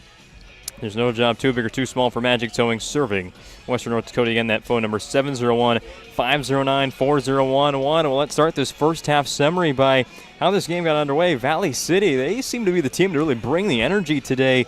However, a punt on the first drive, but they got the ball back by forcing a Minot North punt and ended up scoring today's first touchdown. Yeah, we talked in the pregame. You and I talked before we went on the air how depleted that Valley City crew was when they came here. And so then knowing that you were wondering what it was going to be like, and yeah, they had to punt because they had a penalty in that first half, or that first possession that forced the punt, and then they were able to force a punt for Minot North. But then they marched down the field with a makeshift offensive line running the football, and were able to score the game's first touchdown, and then everything just kind of fell apart on them for a little bit there. They kind of stalemated there a little bit on some drives. They had, again, North forced some turnovers like they have been all season, and they've converted those turnovers into points. And then it seemed like once North kind of got that momentum back, it was kind of North. It was kind of the rest of the first half was all Minot North, and that's kind of how they've adapted to the game, and give Valley City credit. They're fighting as best they can, but when you're down that many guys and you've got guys playing both ways that aren't used to playing both ways, and we could tell at times in that second quarter that they were tired, especially when North was going that no huddle up tempo and forcing them to call their timeouts on defense when they probably wanted to save them for the offense, especially when they had the ball there to end the second quarter. You're probably going to see another steady dose of that in the second half, and when Minot is going to get the advantage, or hopefully get the advantage in the second half, you're going to see them go more up tempo on the offensive end and get those guys tired from Valley City, and then they're going to be able to Minot's going to be able to do what they want, and Valley City's just going to have to find a way here now. Go back to what did we do well in that touchdown possession drive that we had, and let's get back to that. I like how they've gone with the quick passing. They get the ball out of the hands of the quarterback, and they've been able to run the ball. So let's find a way to get back into that here. And if you're North defensively, you have to recognize that that's what they want to do. So now, the defensive line is going to have to do a better job of getting hands in passing lanes, because he's not sitting back there on a 5 or 7 step drop and allowing his receivers to run 9 routes all the time. It's get the ball out as quick as they can, and then they've got if that's the case, North has to rally to the football when that's the case, and get to the ball carrier and maybe force another turnover or two in the second half. As for this Minot North Sentinel offense, we've seen the passing game look better and better each week. They've utilized it more and more each game this season, but I think Jacob Holman prefers what he's seen today, when the run game is really doing enough to have a 15-point lead at the break. And you're going to probably see that in the second half. Coach Holman's going to realize, hey, we can run the ball, and if we can run the ball and we're chewing the clock, that's what we want. We're going to get the ball in the end zone by running the football, and then occasionally sprinkle in a pass play here and there just to keep Valley City's defense honest, because otherwise they're going to load the box and they're going to try to stop the run. And then Minot North has to recognize when they see that happen, then let's run those jet sweeps with Jackanet, or let's get our dual threat quarterback out in space where he can either tuck it in and run, or he can dump it off to a tight end or somebody coming across the field. Well, we'll take a quick break here in the Magic Towing Halftime Report. When we come back, a look at scores around the state, especially out west, where the tiebreakers document is about 2 pages long today. We'll try and break it down, because there's some interesting things happening in North Dakota tonight. High school football on the PSP Network resumes after these commercial break. How would you like to turn this into this? With Shaw's Crossroads Fuel to Food Reward Program, you can. Here's how it works. Pick up a fuel tracker card from any of our C-store cashiers. Every time you fill up with gasoline or diesel, use the fuel tracker card to record your gallons. Once you reach 1,000 gallons, you'll be eligible for a $10 gift card to Shaw's Crossroads Restaurant. Start earning your rewards today at Shaw's Crossroads. We often think of frontiers as pages in a history book, a time gone by. But even in this modern world, there are new frontiers to conquer. Whether you're tending the land to grow a better tomorrow or growing a business for new opportunities, the work you do powers the world. Exploring the frontier means stepping forward, shaping the future for yourself and for those around you. First International Bank and Trust, helping you live first, one step at a time. Whether it's getting an education, making priceless memories, learning to play, playing to learn, or simply getting where you need to go, the team at Ackerman Estvold has been behind these projects and countless others, developing critical infrastructure, valuable spaces, and even some good old-fashioned fun. Entrusted with the things you know, but delivering more than you may realize. Ackerman Estvold, trusted for decades and decades to come. If you're looking for a new vehicle, Ryan Family Dealerships has the best selection we've had in years. You'll find fantastic offers from Nissan, Honda, Chevrolet, Buick, GMC, Cadillac, Chrysler, Dodge, Jeep, and Ram. Hold on. Ryan sells Chrysler, Dodge, Jeep, and Ram? Yes, we do, and we'd love to sell one to you. Visit one of our 5 convenient locations in Minot and Williston. Get your next vehicle from a name you know and trust. Ryan Family Dealerships.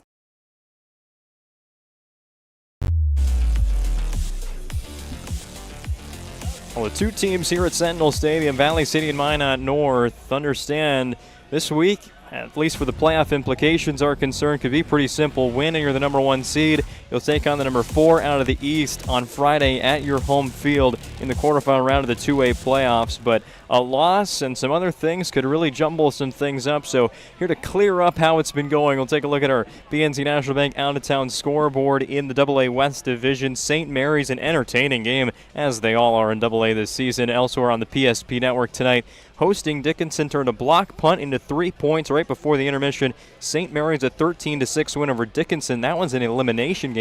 Kind of a, you can think of it as a first-round playoff game. You lose, you're out. You win, you keep your season alive there between the Saints and the Midgets. St. Mary's, again, they can get as high as the number 2 seed if things go their way. They're going to need a Valley City win and a Watford City win, and maybe the most unlikely win of the week, Watford City. They're leading Jamestown right now. It's close, though, 16-14 at the break, but the upset-minded Watford City Wolves looking for that first win in the West region and play spoiler here in the final week of the regular season. Yeah, that's the nice thing. You know, you always when you're a team that you know your season's going to end tonight, but you know the opponent you're playing is one of those teams that could possibly be a bubble team, or they just don't know where they're going to end up. You know, that the rally cry with you guys for Watford City is, hey, let's just go. You know, if we're not going to be able to make the playoffs this year, but the team from if we can get a win, the team across from us is out of the playoffs, and nothing is sweeter than determining somebody else's fate like that. So that's always kind of a mantra that some teams like to use, that, you know, let's just be that spoiler that kind of prevents somebody from having some playoff aspirations. But yeah, we're looking at the scores up and down in this AA, both here in the West and out East. There's some interesting scores out there too that have playoff implications on the Eastern from the 4 teams from the East too. So it's going to be an exciting last half of regular season football here in the AA, not only here at Sentinel Stadium, but throughout the state as well. Yeah, at the 3A level tonight, also on the PSP Network, Minot High leads Century 27-7 at the half. And Bismarck, a must-win game for the Demons. They lead Mandan 26-14 at the break. Man, every week it's a new team in the WDA. Yeah, that's what makes the, no matter what level of football you're at here in the state of North Dakota, there's some interesting, exciting football games across the board, and I think that's the thing that our activity association has to take a look at when they're determining what teams go where is where can we put teams that are going to be competitive in games that they're going to play, not just 1 or 2, but 8 or 9 football games where are you going to be competitive, and where they have teams got this year. We've got some pretty exciting football games, here at Minot High throughout the state in different levels, and that's kind of what everybody, I think, ultimately wants, is they want good football on Friday nights and good playoff matches when it comes to the playoffs. How about the Mandan Braves? A week ago, they beat Century 41-21 to lock up a playoff spot, but are now down 2 scores to Bismarck High, playing for their season tonight. Second half is underway here from Sentinel Stadium, and it'll be a return on a rather short kick. Looked like that was that was Harrison Schaefer on the return for Minot North. Yeah, short kickoff, but and of course you're giving Minot North some pretty good field position to start the second half. So now it falls squarely on the shoulders of Valley City's defense here. They've got to find a way to keep Minot North out of the end zone, force them a punt, give their offense the ball back here, and kind of keep this score where it's at for the time being. Christian Dedman on first down, right up the middle. 8 yards for Christian Dedman, the tailback for Minot North, who of course leads the team in rushing, but he's going for 8 yards per carry, and when your RB1 after nearly 100 attempts on the season has 8 yards per carry, that's pretty special. Yeah, that's just a testament for the guys up front. It is enough for the first down, 3 yards for Dedman. Yeah, when you're like you said, you're starting running backs averaging 8 yards a carry. That's a testament to those 5 guys up front that don't necessarily get the credit that they deserve a lot. And this offensive line has done a great job for them.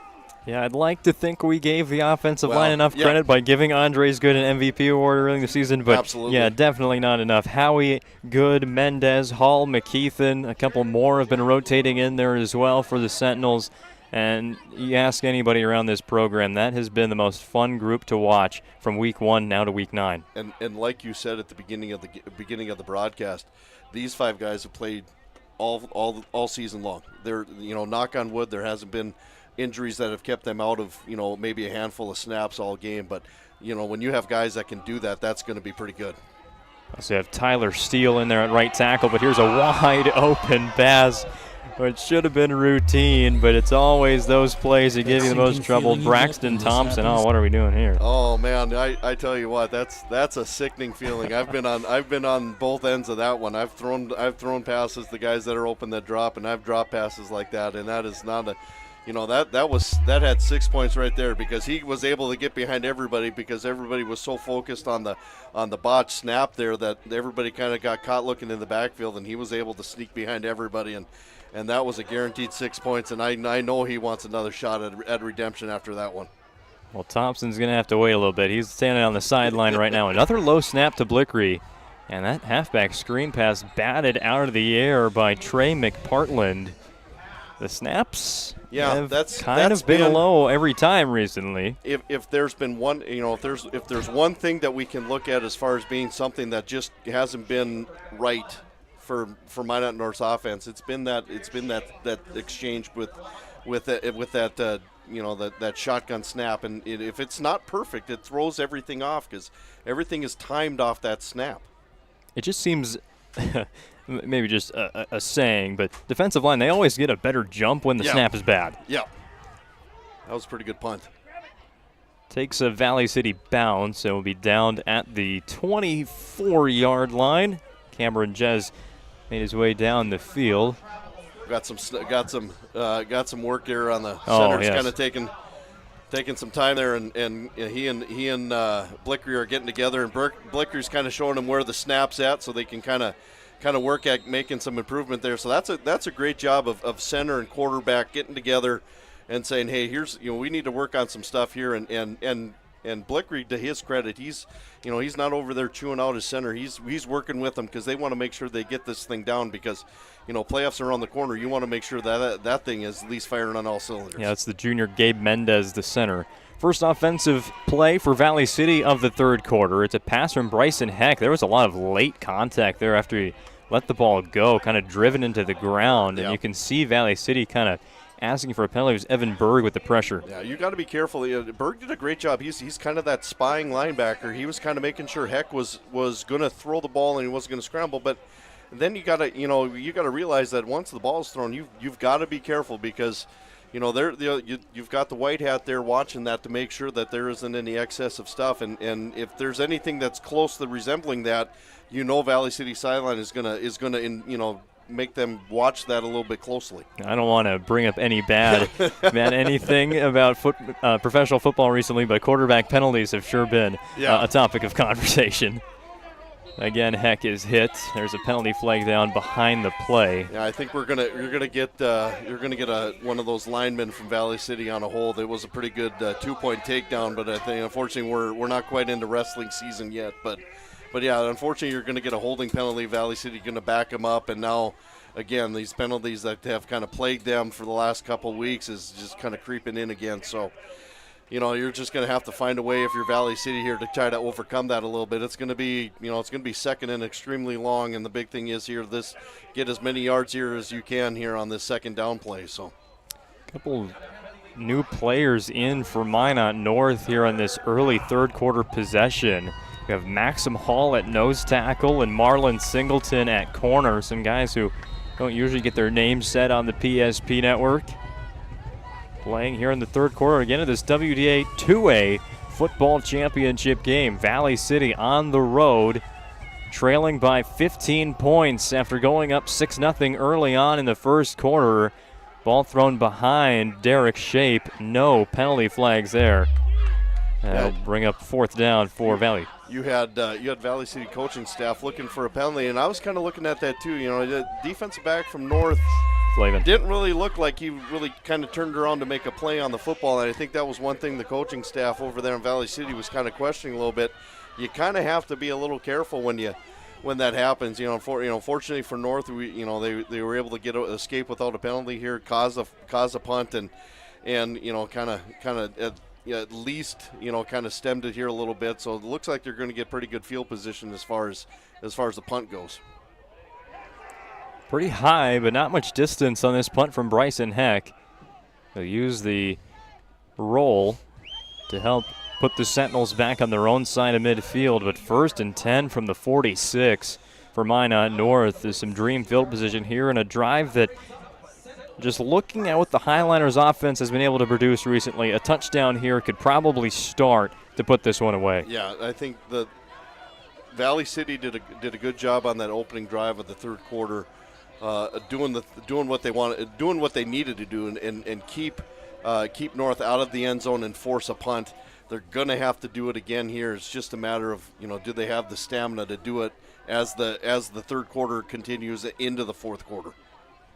Sentinels take over on this possession with 9:46 remaining in the 3rd quarter. Cole Richardson on the carry. We saw him a lot on one drive in particular in the 2nd quarter. That was the drive to end the first half, or the one before, the Hail Mary. I like Richardson back here, especially running that counter play where he comes in and then it's up to him to kind of try to weave in and find that seam so he can go. So I like that misdirection with the more quicker back in the backfield.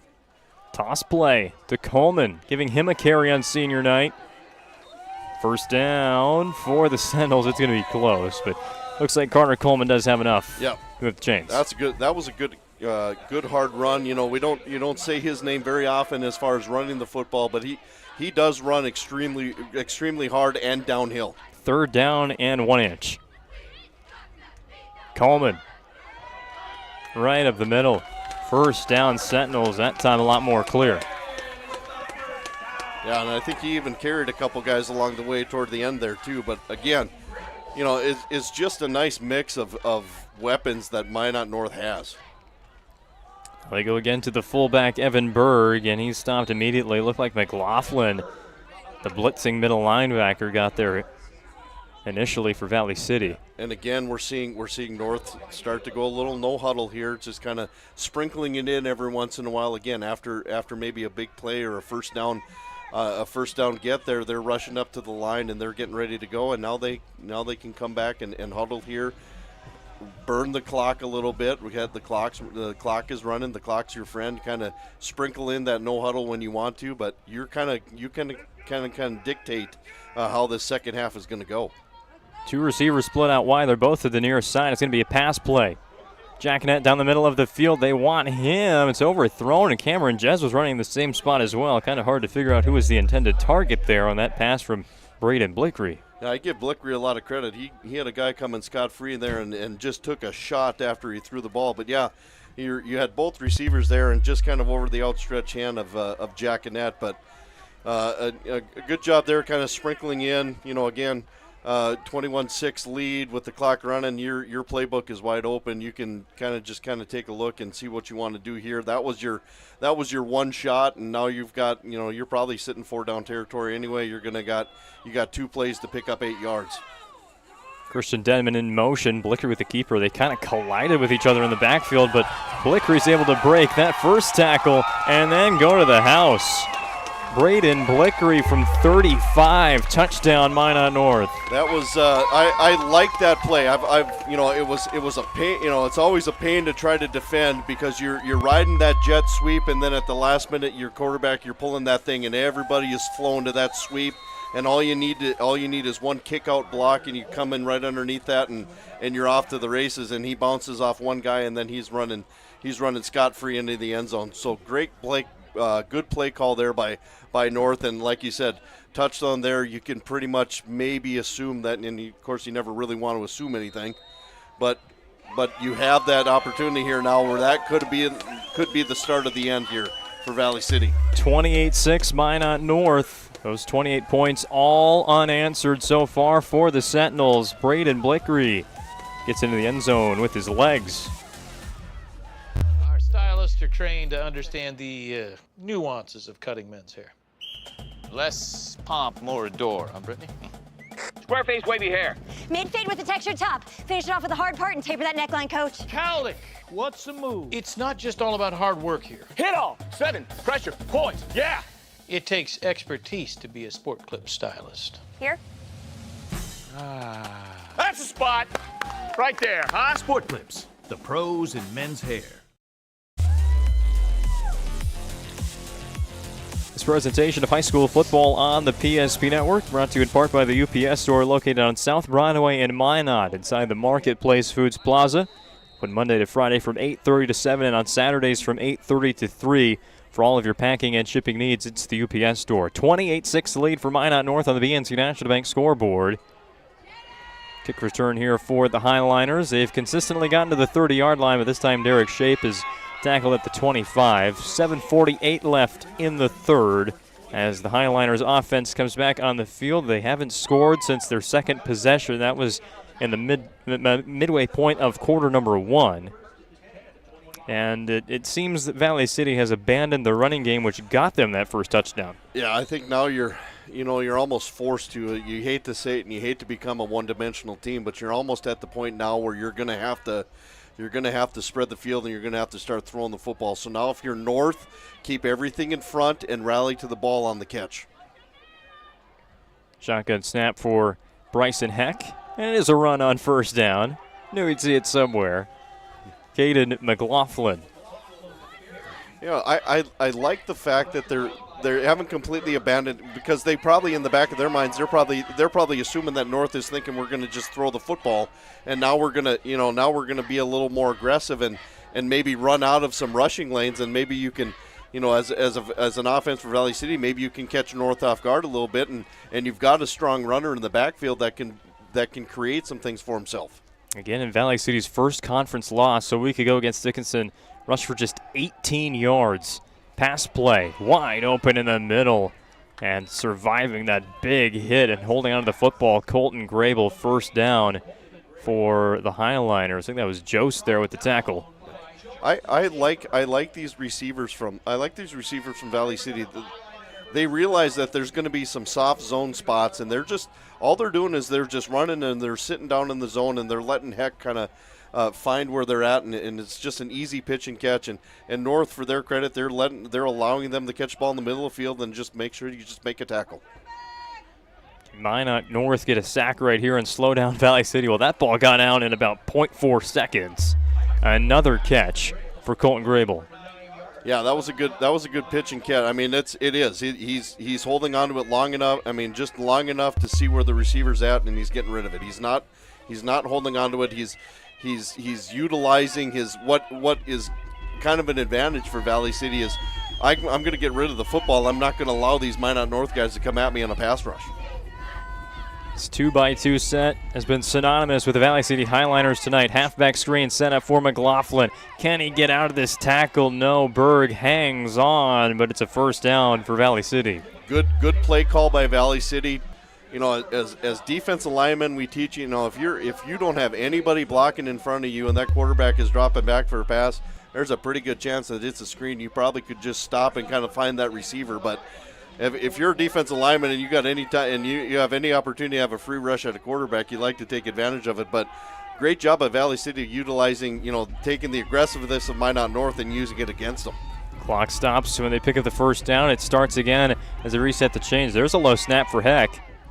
Throws on the run across his body, and his go-to receiver on this drive, Colton Grable, who didn't have a catch until late in that second quarter. He's hauled in 3 on this drive alone.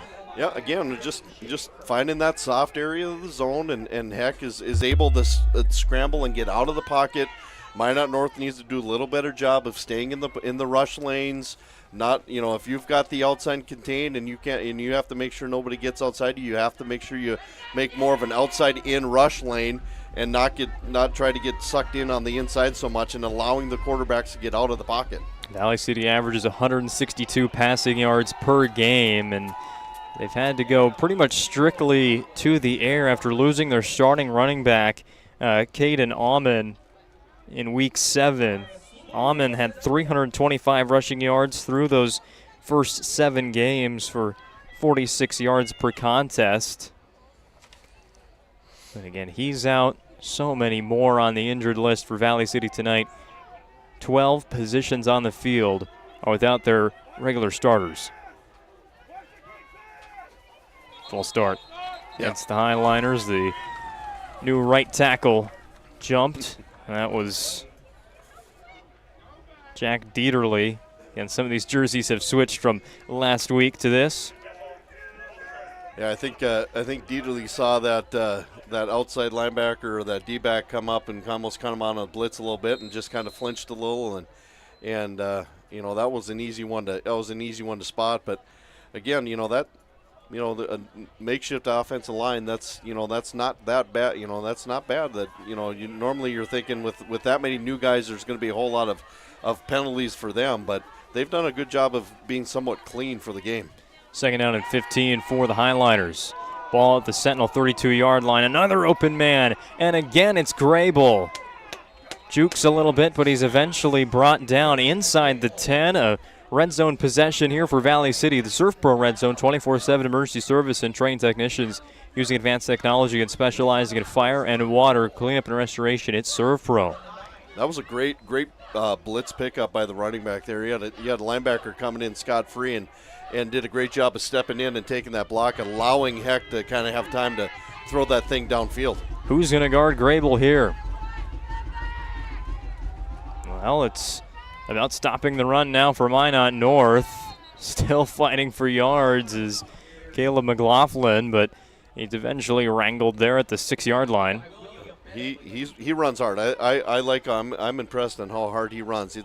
He's not a one contact and go to the ground. He's keeping those legs going, and he's forcing guys to come and make tackles. And if you don't, he's going to simply just kind of maybe try to slip out of your tackle. But here, I think you kind of look at one of your main receivers and maybe go to them on maybe a pick play of some kind. Heck, looking at the near side, right at the goal line. Oh my goodness, Gunnar Jost. He was seeing the other end zone, jumping that route, looking for his 5th interception of the season. He did a really good job of reading that. He knew they were coming in, and he jumped that thing perfectly. And yeah, he took off for the end zone a little too soon before he had control of the ball. But he did a great job of reading the eyes and recognizing that pass pattern, and did a great job of jumping it. Another pass on 3rd and goal. Heck rolling out, looks in the middle of the end zone, and it is caught. Corbin Powell was the one that he did not take the hit, though. That was the other Valley City receiver. Touchdown Highliners.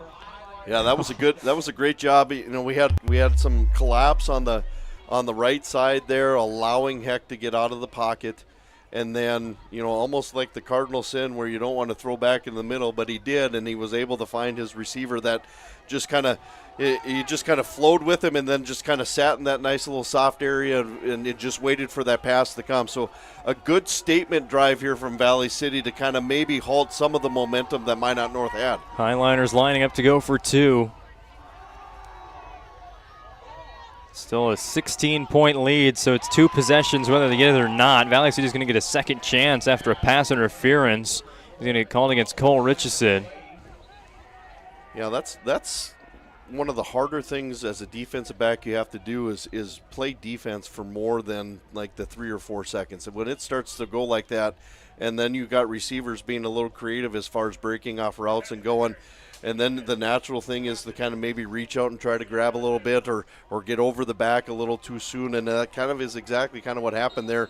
And now you gave Valley City another opportunity, to cut this thing into almost, a 2-score game with plenty of time left to play. Again, it's a 2-score game whether they get it or not. It's either 2 extra points or need to go for 2 an additional 2 times if you're the Highliners. This time they only need to get 1.5 yards after the pass interference. Low snap. Heck's going to keep it, and Heck will find the end zone. Two-point conversion is good for Valley City. They trail 28-14, but for the second time today, after a pass that should have been picked off, the Highliners score on the touchdown. 28-14 on the BNC National Bank scoreboard. Back with more on the PSP Network. The best part about working at BNC National Bank is developing relationships. I love working with people. We've been here for over 25 years. We've grown just like our communities we're in. But we still have that personal connection with our customers. And that's why we can find the best solutions for them. It feels great seeing projects around the community and knowing we're a small part of making that happen. We're helping people buy their first homes. Plan for the future. From startups to big business. We're part of the community. And we're proud of it. Yours truly, BNC.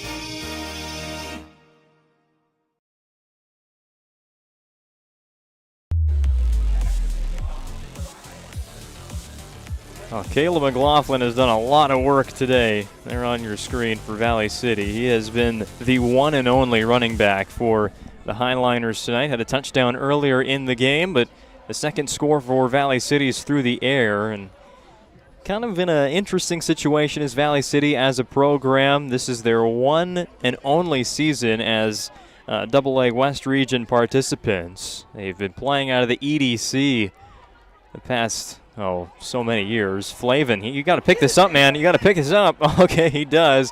Runs back to the goal line and fumbles the ball. Luckily, though, he's going to recover it. That was just a play of mistakes, but somehow goes Minot North's way. I don't know. You know, it's almost like he knew that he had to pick that ball up, and it almost seemed like he was. It almost seemed like to me, it almost seemed like he was trying to get the guys to think that he wasn't going to do it, and then he picked it up right away. But man, at first it looked like he was just going to let that thing roll, and maybe he did realize at the last second he needed to pick it up, but that thing had disaster written all over it.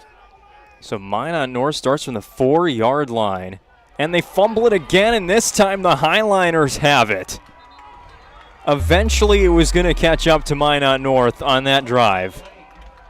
And Valley City will start in the Serve Pro red zone after this Ryan Family Dealerships replay. For 50 years, Ryan has been a trust name for car buyers in Western North Dakota. Shop their entire inventory online at driveryan.com or visit their 5 locations in Minot or Williston. Cory, we've got a football game again. Yeah, we do. And we knew that going in, that this was going to be something that was going to be a 4-quarter game. And the last thing you want to give a team that's kind of with their backs to the wall is to give them an opportunity on a short field, and that's exactly what North did. McLaughlin on first down. There he goes again for 4 yards. Give him 5. He's second down and 5 yards to go. Serve Pro red zone. Valley City's been good in this area today. Couldn't really say the same a week ago against Dickinson, but penalties were the big hurt there for the Highliners last Friday. They've been limiting those penalties today. Ball spotted at the 7. Still that 2-by-2 receiver formation for Bryson Heck out of the gun. As McLaughlin to his right, the run read option. The give goes to McLaughlin, and he's a yard short of the end zone, but it's a first down, giving Valley City 4 more tries. Yeah, McLaughlin, I like his running style. It's downhill, it's hard. His legs are always moving. He's a tough guy to bring down just one-on-one. And you don't want to say for certainty that they're going to be able to punch this thing in, but if they do, it's going to make it more interesting here going down the stretch. But Minot North's got to do a job here and at least keep them out of the end zone if they can. Highliners go under center, sneak play for Heck. Get some help from the new right tackle, Dieterle, and that is a Valley City touchdown. Still waiting on the official signal. They haven't really said anything. He was so far in. We got a Minot North guy pointing. I don't even have a replay ready for this one, but that was clearly a touchdown. Well, they're saying, oh my goodness! Oh, they're saying. What did I get here on the Ryan Family Dealerships replay? Are you telling me he is not in on that picture right there on your screen? He's not? The only thing I can think of is that his knee was down before he got in, but I can't imagine how it was. But they're just going to do the same thing again. And they get Minot North to jump. Well, okay, you were at the half-inch mark, and now you're going to move the ball. If they move the ball any farther forward, they're in the end zone. This is incredible. I'll try and get a close-up here of where this football is spotted.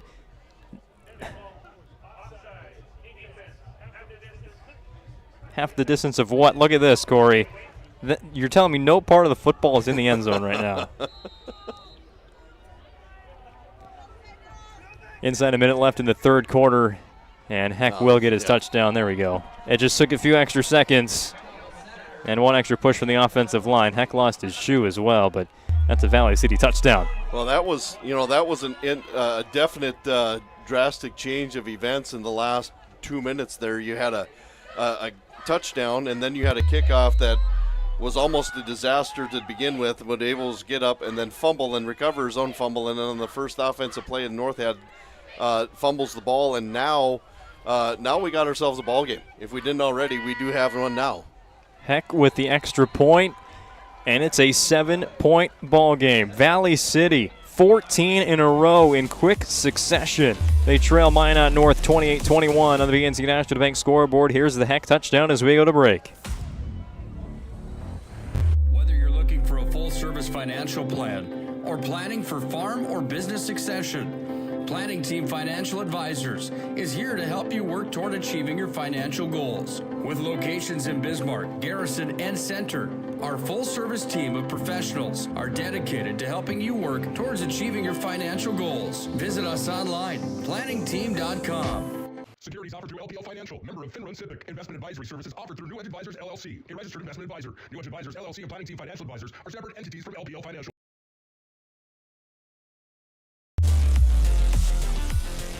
54 seconds left in quarter number 3. Minot North started this third quarter right away with a defensive stop, followed by a Blickery rushing touchdown, but Valley City here to end this third quarter. Things have gone all their way. They score a touchdown after nearly giving up another interception, and then Minot North with a fumble.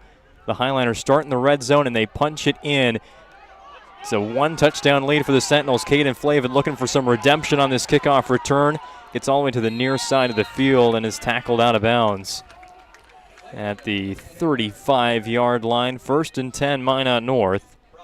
Well, Flavin did a much better job on this kick, coming up and catching that thing in the air and not allowing it to hit the turf.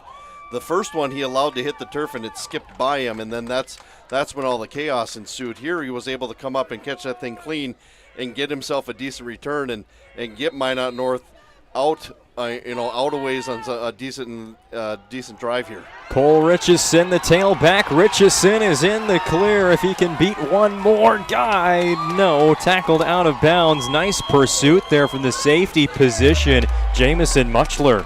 Yeah, that was a good first down run. Again, you got a different running style with Richardson. You got Coach Woolman's there telling the guys, hey, we want to go no huddle. Let's hurry this up here. And now you got a Valley City guy down. And the one thing that we talked about before the game started, Coach Ingen was concerned about, was getting out of this game healthy. And now, unfortunately for Valley City, that's just not the case. And that is Dylan Hunt, a guy who's changes position over the week from tight end to offensive line. He's been a defensive lineman all year long, but if there's one position group in particular that Valley City can't afford to lose any more players, it's on the offensive line. I'm not sure if they have anybody left. Well, unfortunately, if they don't, then you're looking at maybe bringing in a tight end or a heavier or a bigger size running or somebody that you can put in there. But yeah, when you already have a makeshift offensive line with 4 new guys, the fact that you're going to lose one here now, at least maybe for hopefully for just maybe a series or 2, but the way they're kind of looking at his legs straightening out a little bit, that's the last thing you really want to concern yourself with. But that's the unfortunate thing. But yeah, you're looking at now. You've got to figure out what your offensive line is going to look like in a 1-score game. Today's broadcast of high school football on the PSP Network brought to you in part by Northern Plains Heating and Air, with over 25 years of experience as your heating and air experts and the factory authorized dealer for AeroSeal. There's no other choice to seal your heating and air game than with Northern Plains. Find them online at northern-plains.com. And Hunt is able to get up, and he's going to need some help getting to the sideline from the athletic training staff, but doesn't look like just a cramp there for Hunt, which is not good to see. No, he's able to walk off on his own, which is good. But and then now it's just a matter of getting him off to the sideline so you can do a good evaluation on his leg and see exactly what's there. And like I said, if it's knock on wood, if he's able to come back, but he misses a couple series, that's one thing. But if he's another one of the injuries that's going to be a more permanent one for, that could be something that is really going to be detrimental to Valley City in this fourth quarter. Hand off again to Richardson after he just busted that last play for a huge gain. The last play went for 40 yards. This one goes for 7. Well, good hard run. I mean, he does. He runs extremely hard. He does a great job of getting behind his offensive line and just kind of weaves around to find that seam. And once he does, he's able to kind of put his foot on the turf and kind of get up the field. And here now, I think North is doing the right thing here, letting this third quarter run out and now regroup and get going here for the fourth quarter. 28-21, Minot North with a 1-touchdown lead, trying to extend it as they're inside the Serve Pro red zone when we begin the fourth quarter on the PSP Network. Why do I bank at First Western? Easy. They take care of their customers. That's right, Carson. You may be number 11 on the field, but at First Western, you and our customers are never just a number. First Western provides the best in customer service. When our customers call with a question, we answer their call personally. Now that's pro-level service. Thanks, Carson. Professional, friendly, full-service banking is what you can count on at First Western. First Western. You can bank on us. Our stylists are trained to understand the nuances of cutting men's hair. Less pomp, more adore, huh, Brittany? Square face, wavy hair. Mid-fade with a textured top. Finish it off with the hard part and taper that neckline, coach. Cowlick, what's the move? It's not just all about hard work here. Hit all. 7. Pressure. Point. Yeah. It takes expertise to be a sport. Sorry about that sport clip. So we're back to football here on Sentinels Stadium turf. First Western Bank Field here in Minot. First down run there for the Sentinels. Sport clips will bring you the MVP of tonight's game during our planning team financial advisor Shots Crossroads post-game show. We're home to the MVP haircut experience. Check it online with the hairstylist today at sportclips.com or using the app. Another run for Cole Richardson. You talk about how they're two different backs. Just putting it into numbers, you go from 6'2", 170 Christian Dedman to the 5'7", 150 Cole Richardson. Yeah, that's you got your thunder and lightning combination right there. You pound him with Dedman and tire him out, and then you let Richardson get in there and just kind of scat and run away from him, and then tire him out some more so you can let Dedman go in there and run him over into the end zone. Second down and long. Richardson again. Can Richardson find pay dirt? He's going to be a half yard short. Here we go with another goal line play. The Sentinels are going to be on the line quick. Yeah, they're going to hurry up and get to the line, and well, it looks like they're going to huddle here. Interesting. Yeah, that's the nice thing with they've done the no huddle thing after a first down. They've come back and they've huddled. They have the luxury to do that. They have the lead. They're going to, eventually punch this thing into the end zone. You would have to believe. You would hope so, knock on wood. But get the snap. But, yeah, get the snap down, get everything right, and it won't be surprised if Blickery just goes under center and just takes this one himself. Oh, that's been the play this season. He has 4, and now make it 5 1-yard quarterback sneak touchdowns this season. And he ties Christian Dedman for the team lead in rushing touchdowns with his 10th on the year. I think that's the first time in all the home games that we've done that I've actually been able to correctly predict the play that was going to happen. I think I've been wrong every other time, but it's a pretty good chance when you have first and goal from the 1 or a short yardage that Blickery's going to try to pick that thing up himself. But as disastrous as that last couple minutes were here for Minot North, to come down and be able to get a drive off a couple big running plays and get some points on the board is huge.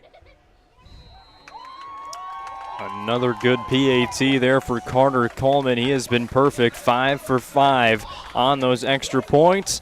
Sentinels lead 35-21. Your new tally on the BNC National Bank scoreboard. Back with more after these messages. We've changed our name, but we haven't changed the DNA of who we are. We still offer the best product at the best price with the same people. For over 25 years, we've been your only choice for tires in the local area, providing all major brands under one roof at a fair price for your family's budget. Plus that excellent service after the sale with free rotations, free alignment check, free flat repairs with our exclusive Plus plan. That tradition continues today. Looking for tires you can trust? Choose us. Trusted Tire and Auto.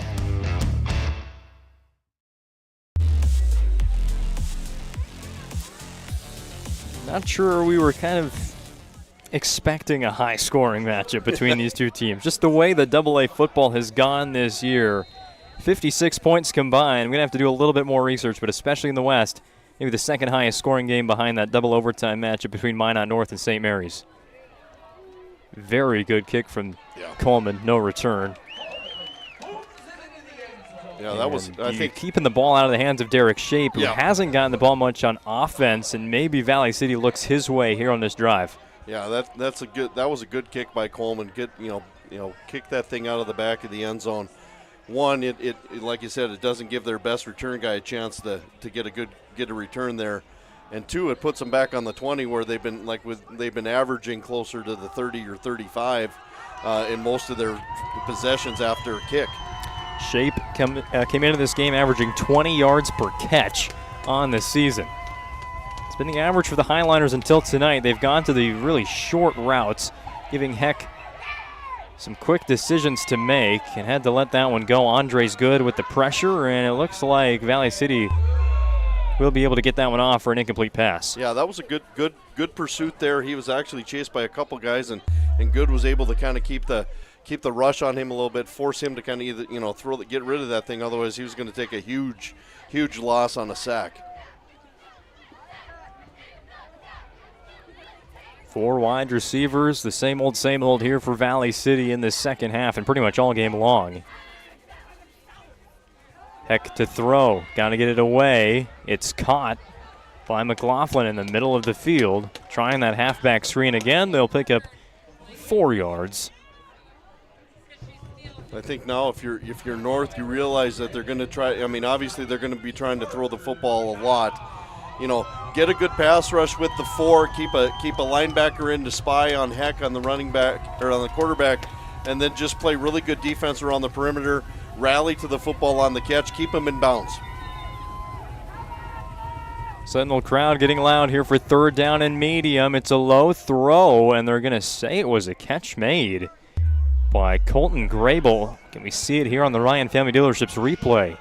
It was really low. It was a low, and then again, he did a great job of throwing it where only his guy can catch the ball too, because he knew the defender was there. So anything, at a decent level was probably going to get knocked down. So a good job of throwing it low and away, and allowing your receiver to be the only guy that can catch it. If you thought the Sentinels fans were loud on third down, they turned it up an extra notch here for 4th and 1. The fourth quarter of the WDA football championship game in the AA division. Heck on the keeper, the read option. He's tripped up by his own player, Grable, inbounds, but they got the first down. Yep, and that was the exact same play that Blickbury scored his touchdown on, was that jet sweep, and then just pulled it because everybody went with the sweep, and that whole side had collapsed, and he was able to pick up the first down. And I think in the series of just kind of shifting and trying to maybe bounce that thing to the sideline, he had the unfortunate ability to get tripped up by his own guy, but just enough to get the first down, which was big for Valley City. A whole hockey line change for the Minot North defensive line ahead of this play. A double pass, Grable, he lost the football. It looked to me like a Valley City player got on it, but no, didn't keep control, and the fumble is recovered by Harrison Schaefer.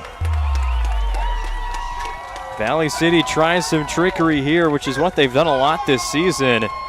But Minot North will take over at the 24. Yeah, the nice thing was the defensive line did not bite on the fake, and they realized that as soon as he kind of set up the throw, that defensive lineman stopped where he was, and he got his hands up in the air to get, to disrupt the passing lane.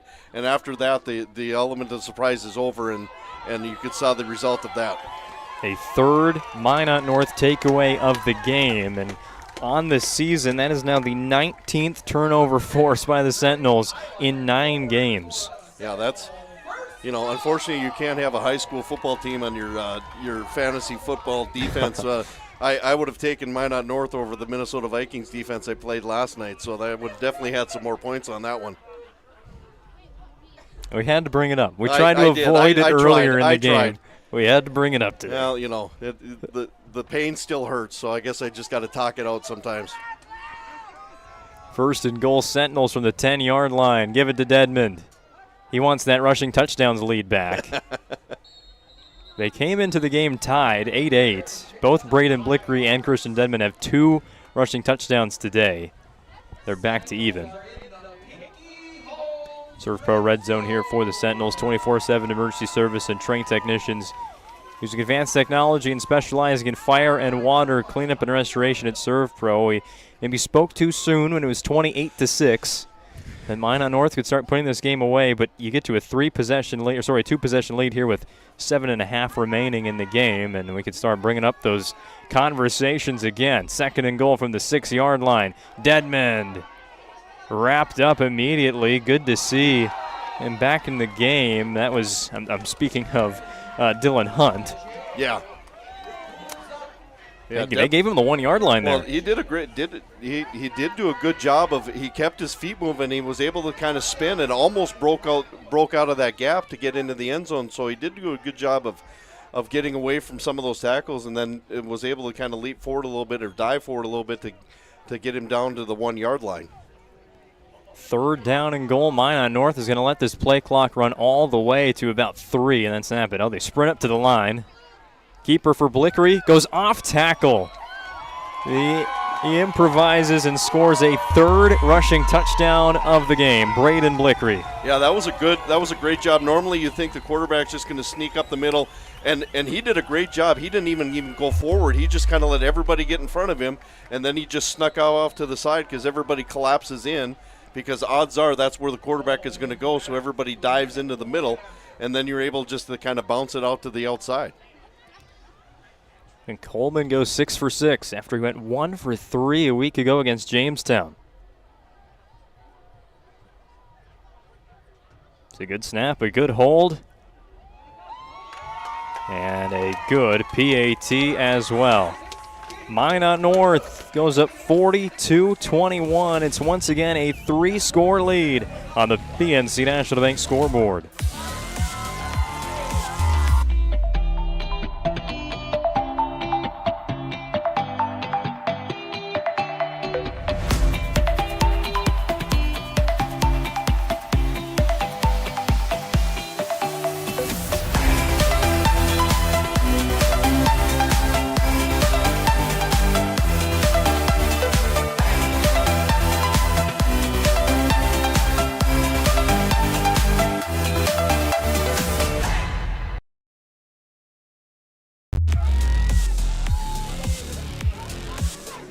On the BNC National Bank scoreboard, 6:52 left in the football game. Minot North leading Valley City 42-21. I know you're busy. Your life's busy. That's why they'll make managing your money easy at BNC Bank. Location in North Dakota, Minnesota, and Arizona. Visit them online at bnc.bank. Derek Shape to the 24-yard line. Good kick coverage there from Cameron Jez. Yep, that was a great job. I mean, when you have a dangerous return guy like that, the last thing you really want to do is have him like a full head of steam running at you. If you can slow those return guys down so they have to be, they have to kind of pick and choose and be a little shifty, that's where you gain the advantage. You never want them to be running full speed downhill where they don't have to adjust their speed. So a great job by Minot North kick coverage of collapsing down in there and forcing him to slow down a little bit so you can come up and make a tackle. 4-receiver look here for Valley City as they start this drive midway through the 4th quarter. As again an open Colton Grable. Nobody's been able to figure out where number 12 is going. Yeah, I think that's one thing I'm sure the North coaching staff is going to take a look at, because they've been really, really susceptible to that middle zone. They've been so worried about the deep stuff, and those linebackers just aren't getting. They're not being able to get back deep enough in that coverage to get to that zone. But a great job, Valley City. They realize that, so they're getting rid of the football early. It is enough for the first down. Heck, pump fakes. Now he has to scramble. Throws a line drive, but it's short. That was Looked good. like he was looking for Muchler. Yeah, that was good pressure there in North. They came on a blitz on the one side, but then the defensive lineman realized that and it caused him to pump fake because he got his hand up in the air into that passing lane. So it caused Heck to kind of pump fake a little bit, bring it down, and so now the timing is off, and the play is off there. So now you have to scramble. But did a great job of scrambling to get the pass off. But that was a great job by the North's defense to kind of have a good pass rush there. 3 defensive linemen here for the Sentinels, jumping the route and not going for the interception, just going for the hit stick was Caden Flavin. I'm watching sorry, Coach again, Ingen that there. was Gunnar Jost. I'm watching Coach Ingen there on the sideline, and he was not happy with that receiver on that side because I'm pretty sure he was supposed to block there, and he just took off running right down the field and left his teammate out to hang. But Coach Ingen made a dead sprint down the sideline to let that guy know that he kind of messed up here a little bit. But if he was able to get that block, that was going to be something. But that was a great job of coming up and recognizing that and laying the wood down there to make it a 3rd and long. 3rd down and 10 for Valley City. They've actually been pretty good on 3rd down today. Despite trailing 21 points here to Minot North. Heck throws on the run. He's got an open man, but it's short, and unable to adjust to the football was Corbin Powell. What could have been here for the Highliners. Yeah, that was a great job. We're scrambling, and I was kind of watching the stuff develop in the back there, and he was able to sneak by because everybody came up on the crosser, and he just unfortunately just slipped on the turf and wasn't able to regain his footwork, and fortunately for North, that thing fell to the ground, but a great job of improvising there by Heck, by getting out of the pocket and keeping the play going, and guys kind of breaking the routes and finding open spots, and that's something that, looking back, Valley City there was some handful of opportunities there that Valley City just the miscues just were unable to capitalize from, and so that's something now that making going forward, hopefully into the playoffs, that's something that they can maybe correct a little bit. First International Bank and Trust timeout taken by Valley City ahead of a 4th down and 10 with 6 minutes to go in the game.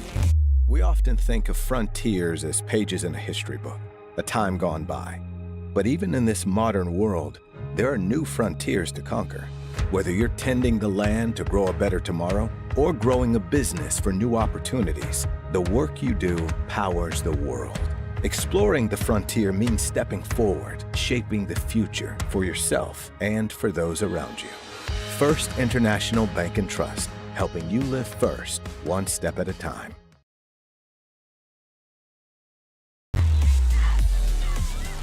Once this game goes final, we'll have the Planning Team Financial Advisors Shots Crossroads postgame show, whether you're looking for a full-service financial plan or planning for farm or business succession. Planning Team Financial Advisors is here to help you work toward achieving your financial goals. Visit them online at planningteam.com, helping clients work toward financial freedom. And we're Sport Clips MVP of the game and the Serve Pro move of the game. A lot to choose from. 9 touchdowns for these two teams combined. Valley City is going to need a couple more here in the end. Try and bring a WDA championship to their school for the first time ever.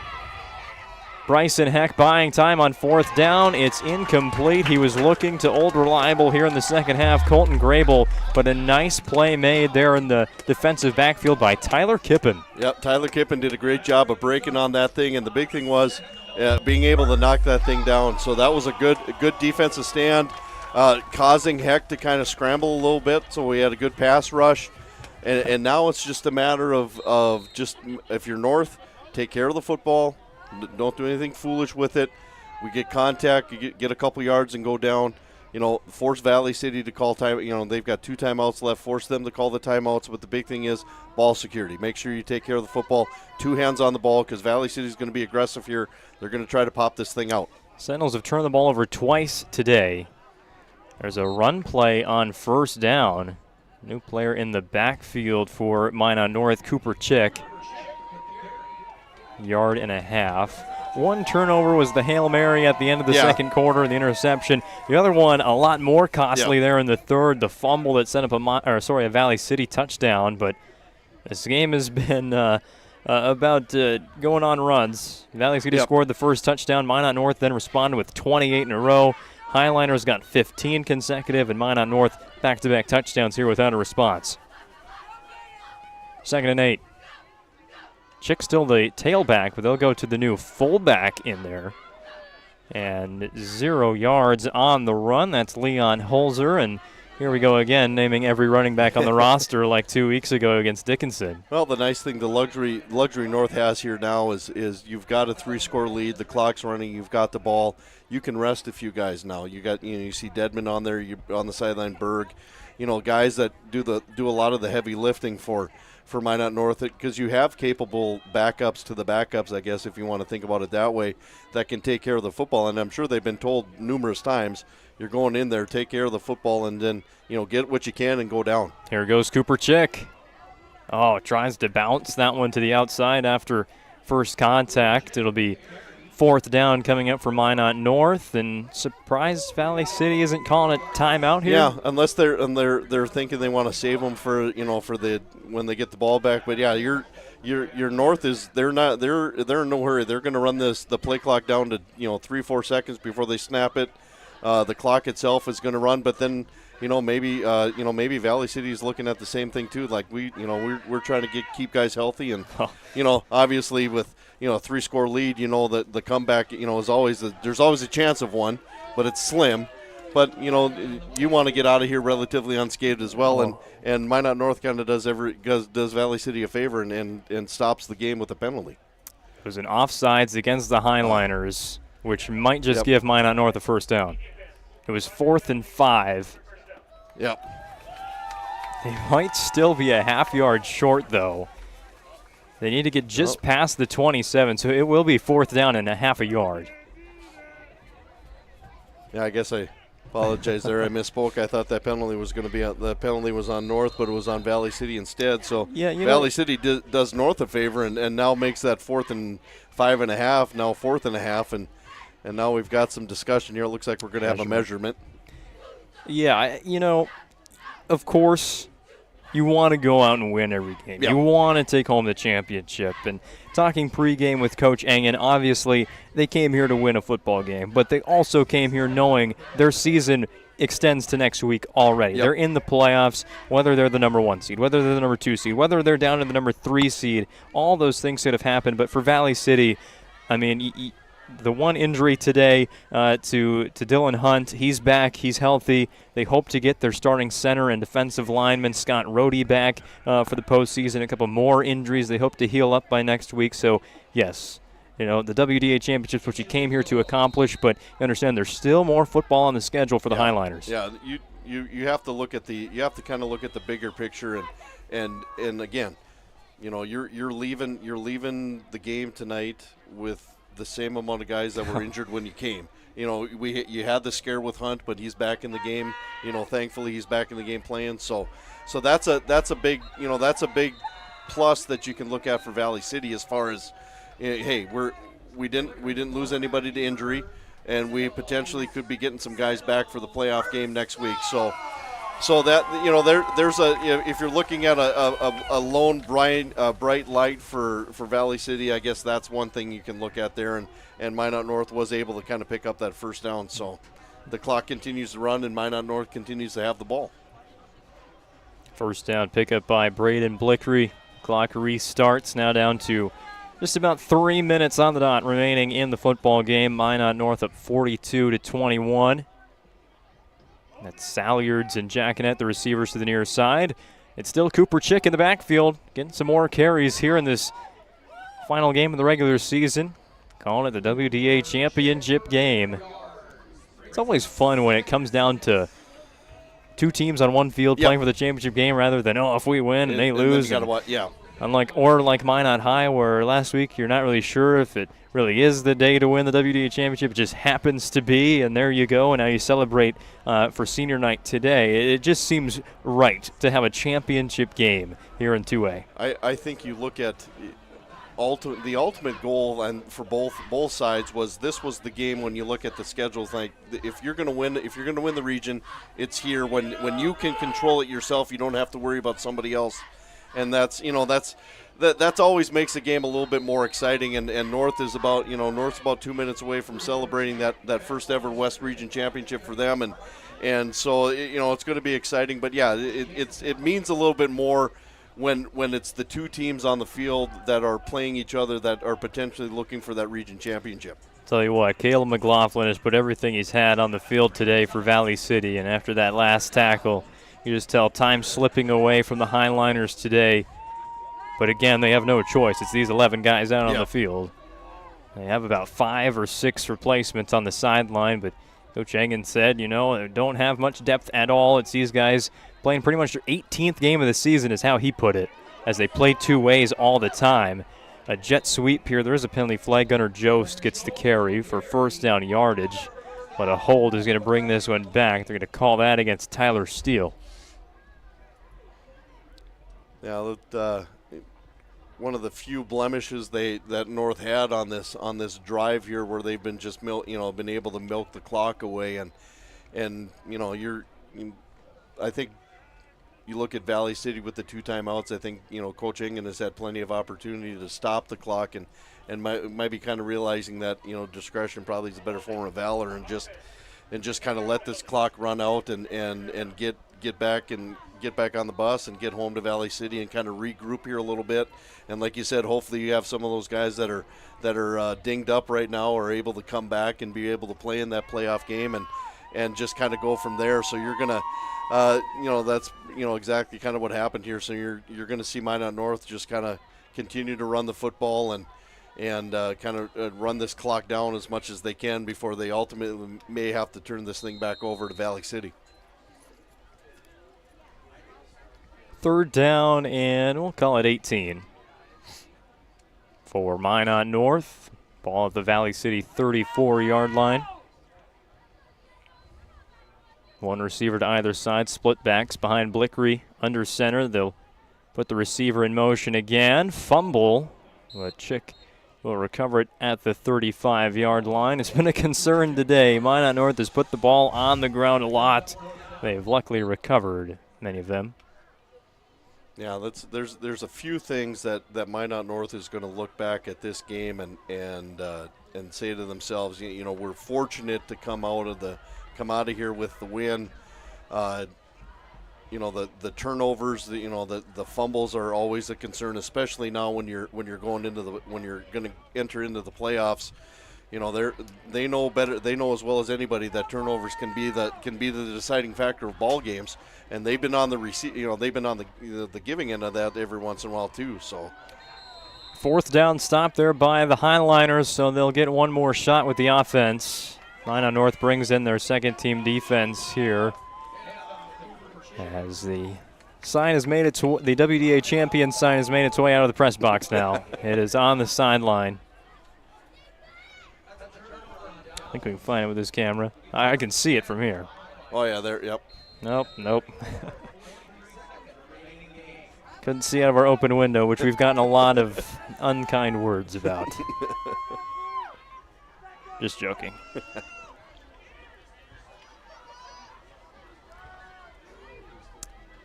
Valley City, it looks like they're just going to take a knee. Yeah. Maybe not. Yes, they will. Bryson Heck waiting until it gets under 40 seconds, and that is going to do it. Minot North, you can start celebrating the first ever West Region Championship in program history. A 42-21 win over Valley City here at Sentinel Stadium. And they will go into the Class 2A quarterfinals next week as the #1 seed from out west. We'll tell you who they match up with. We'll tell you how it happened when we come back on the Planning Team Financial Advisors Shots Crossroads post-game show. Just a few final seconds before they can go take pictures with that cool-looking sign. 42-21 on the BNC National Bank scoreboard. Back with more on the PSP Network. This presentation on the PSP Network is proudly brought to you by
Make sure to like and follow the PSP Network on all social media platforms and hit that subscribe button on YouTube. PSP Network. It's game day. Whether you're looking for a full-service financial plan or planning for farm or business succession, Planning Team Financial Advisors is here to help you work toward achieving your financial goals. With locations in Bismarck, Garrison, and Center, our full-service team of professionals are dedicated to helping you work towards achieving your financial goals. Visit us online, planningteam.com. Securities offered through LPL Financial, member of FINRA SIPC. Investment advisory services offered through New Edge Advisors LLC, a registered investment advisor. New Edge Advisors LLC and Planning Team Financial Advisors are separate entities from LPL Financial. How would you like to turn this into this? With Shots Crossroads Fuel to Food Reward Program, you can. Here's how it works. Pick up a fuel tracker card from any of our C-store cashiers. Every time you fill up with gasoline or diesel, use the fuel tracker card to record your gallons. Once you reach 1,000 gallons, you'll be eligible for a $10 gift card to Shots Crossroads Restaurant. Start earning your rewards today at Shots Crossroads. We've changed our name, but we haven't changed the DNA of who we are. We still offer the best product at the best price with the same people. For over 25 years, we've been your only choice for tires in the local area, providing all major brands under one roof at a fair price for your family's budget. Plus that excellent service after the sale with free rotations, free alignment check, free flat repairs with our exclusive Plus plan. That tradition continues today. Looking for tires you can trust? Choose us. Trusted Tire and Auto.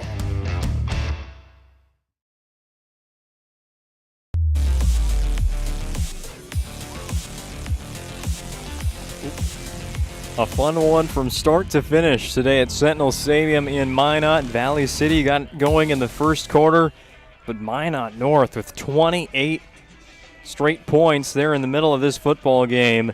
Valley City with a small comeback in the third to get this to a one-score game, but Minot North's defense, they just made enough plays there at the end of the game. They obviously tack on 2 fourth-quarter touchdowns as well to pick up a West Region title in the 2A class, 42-21 over Valley City tonight. Welcome into the Planning Team Financial Advisors Shots Crossroads postgame show. Shots Crossroads is your postgame headquarters. Order online at shotscrossroads.com from the delicious menu that includes the famous number 99 team buses are always welcome at Shots Crossroads. And obviously, we'll do our second half recap here as part of our postgame show, but just what stood out the most? There was so much that happened today, but what was like one play, one event that kind of just stood out the most and decided this football game? I think maybe for me, not just one event, but just a fact again that the defense was so aggressive and then was able to capitalize on the turnovers. You know, we talked about it. We talked about it all year. We saw it right away in that first game of the year, where they had a handful of turnovers and they were able to convert them into points. And it was no exception here as well. They were able to 3 turnovers and they were able to turn them into touchdowns. And so that, for me, their defense, as shaky as they looked at times, Valley City was able to get up and down the field when they needed to. They were able to stiffen up a little bit. And of course, everybody's got the offense of Minot North. We talk about it ad nauseum at times. Is so many weapons, and what do you focus on? What do you, as a defensive coordinator in this region or in this division, let alone the West region, and now Devil's Lake has to sit down and watch film. How do you stop this offense when they're rolling, when things are going well? There's been times, in this game and in games that we've seen and called, that their offense has kind of shot themselves in their foot a little bit too. But when their offense is rolling and the run game is devastating and can chew up chunks of yardage, they're gonna be a handful for teams to try to have answers to and give credit to Coach Holman. He's put together a good coaching staff and the players, importantly, the players have bought into the system. And when you can have players buy into the system, you're going to be successful. And hats off to Minot North, first time in playing in the AA division, region title, their first year as a varsity program. I mean, that is a testament not only to the kids buying in the program, but the coaching staffs establishing a culture and a desire for these kids to go out and do well. So overall, I mean, it from start to finish, from game one that we've done to this game, it's been the same thing, and it's been a joy to watch, and they're fun to watch. But now the regular season over, and now it's playoff time, and now everybody's record goes back to 0-0, and now they can enjoy this one for the rest of the night. But now tomorrow the mindset goes to how are we going to defeat Devils Lake going into this first round of the playoffs. Yeah, we're going to keep this post-game show pretty quick so I can get a picture of the MVP. Yep. Unlike 2 weeks ago, he got away from us. So let's just get right into that. The Sport Clips MVP of the game. I mean, this one's hard today. I think if we talk so much about the defense, maybe Gunnar Jost made the biggest defensive plays. Obviously, Blickery had 2 rushing touchdowns. Deadman early in the game was running hard. Even Richardson there in the second half. So many choices. I love the defense. So I think we got to go with Jost. I mean, he's kind of sets the tone there. He's covering their best receiver. He was able to get an interception, and just the stuff that he does that you don't normally see. I think you since we're preaching the defense a lot. I think he was the one that kind of helped set the tone a little bit. So I think we got to give him the nod as far as the MVP. But like you said, we're for us trying to pick an MVP is almost like the defense is trying to figure out who to key on here on the offense. So it's so difficult to decide just because they're so balanced. But Joe's definitely is one that deserves a nod, especially in a game like this where possessions, ball security is always a big thing, and for him to come up with an interception when they needed one, that was kind of big and crucial. As for our Serve Pro move of the game, so many momentum shifters in this one. So many touchdowns. We had 9 touchdowns in this game. Still a lot to choose from here. I'm trying to think back. Was maybe the most important play Minot North getting that 28-point swing? I think so. I think that, with Valley City going down on that second possession and getting a touchdown, and then for North to kind of just flip the switch and just take over control of the game, I think that first touchdown that touchdown they had on the possession right after the Valley City touchdown, when we talked about, if you need a momentum swing and you need something to get your team going, for them to march down the field and answer the touchdown and take the lead on the extra point, I think that's what kind of got their offense going and kind of got the mojo going there for North. So I think that drive, that answering touchdown drive for Minot North definitely has to be that move of the game. And as for how the AA bracket will set up next week, we'll be here at Sentinel Stadium for quarterfinal coverage as the Sentinels have home field advantage through the semifinals. Their first-round opponent will be the Devils Lake Firebirds. And how about this, a quarterfinal matchup between number 3 and number 4 in the state. Crazy how that happened there for those teams. Devils Lake got shut out by Red River today. The rest of the seeds from the West, Valley City will be the number 2 seed. They'll match up against Wahpeton in the first round in Valley City. Then you have the number 1 seed from the East, Grand Forks Red River. They will take on Bismarck St. Mary's. That's quite the quarterfinal matchup there. And then West Fargo Horace, who got a win over Fargo South, they will host Jamestown. There is not a bad matchup next weekend in the AA quarterfinals. No, you look at those opening rounds, and they could very easily be semifinal games going into the championship. So both the East and West fans are in store for some really good football games on that first round. So whoever are the 2 teams that come out of that thing fighting for the championship in the Fargo Dome on the 15th of November, they've earned their spots there. So it's going to be a fun breakdown. It's going to be a fun tournament to watch. Well, Minot North picks up a conference championship today against Valley City. Could there be another one down the road? We'll have the coverage for it as long as the Sentinels are on this field, including next week against Devils Lake on the PSP Network. For Cory McIver, I'm Owen Patterson, our great PSP Network crew putting on tonight's show. This has been the Planning Team Financial Advisor Shots Crossroads postgame show. Going to find Gunnar Jost down there to take his MVP picture, as long as they're not taking more with that WDA championship sign, which is good for Instagram. We're repeating your final score for the final time tonight. Minot North 42, Valley City 21. Join us tomorrow. I know you're going to be covering 9-man football. Yep. I'll be out in Velva for single A first round action. And again, next Friday at 7, Minot North and Devils Lake in the AA quarters right here on the PSP Network. Until then, have a good night, everybody.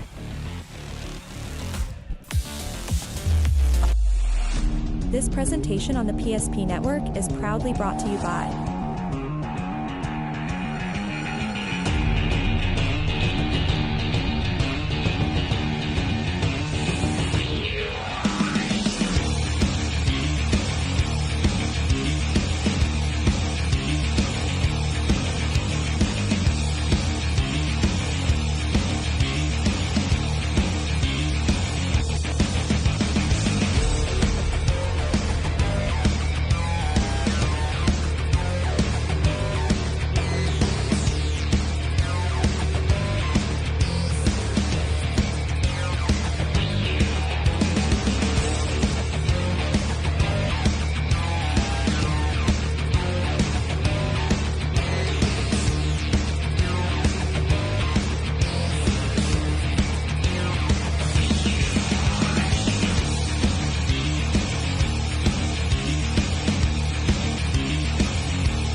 Make sure to like and follow the PSP Network on all social media platforms and hit that subscribe button on YouTube. PSP Network. It's game day. Whether you're looking for a full-service financial plan or planning for farm or business succession, Planning Team Financial Advisors is here to help you work toward achieving your financial goals. With locations in Bismarck, Garrison, and Center, our full-service team of professionals are dedicated to helping you work towards achieving your financial goals. Visit us online, planningteam.com. Securities offered through LPL Financial, member of FinRun Civic. Investment advisory services offered through New Edge Advisors, LLC, a registered investment advisor. New Edge Advisors, LLC, and Planning Team Financial Advisors are separate entities from LPL Financial. How would you like to turn this into this? With Shaw's Crossroads Fuel to Food Reward Program, you can. Here's how it works. Pick up a fuel tracker card from any of our C-store cashiers. Every time you fill up with gasoline or diesel, use the fuel tracker card to record your gallons. Once you reach 1,000 gallons, you'll be eligible for a $10 gift card to Shaw's Crossroads Restaurant. Start earning your rewards today at Shaw's Crossroads.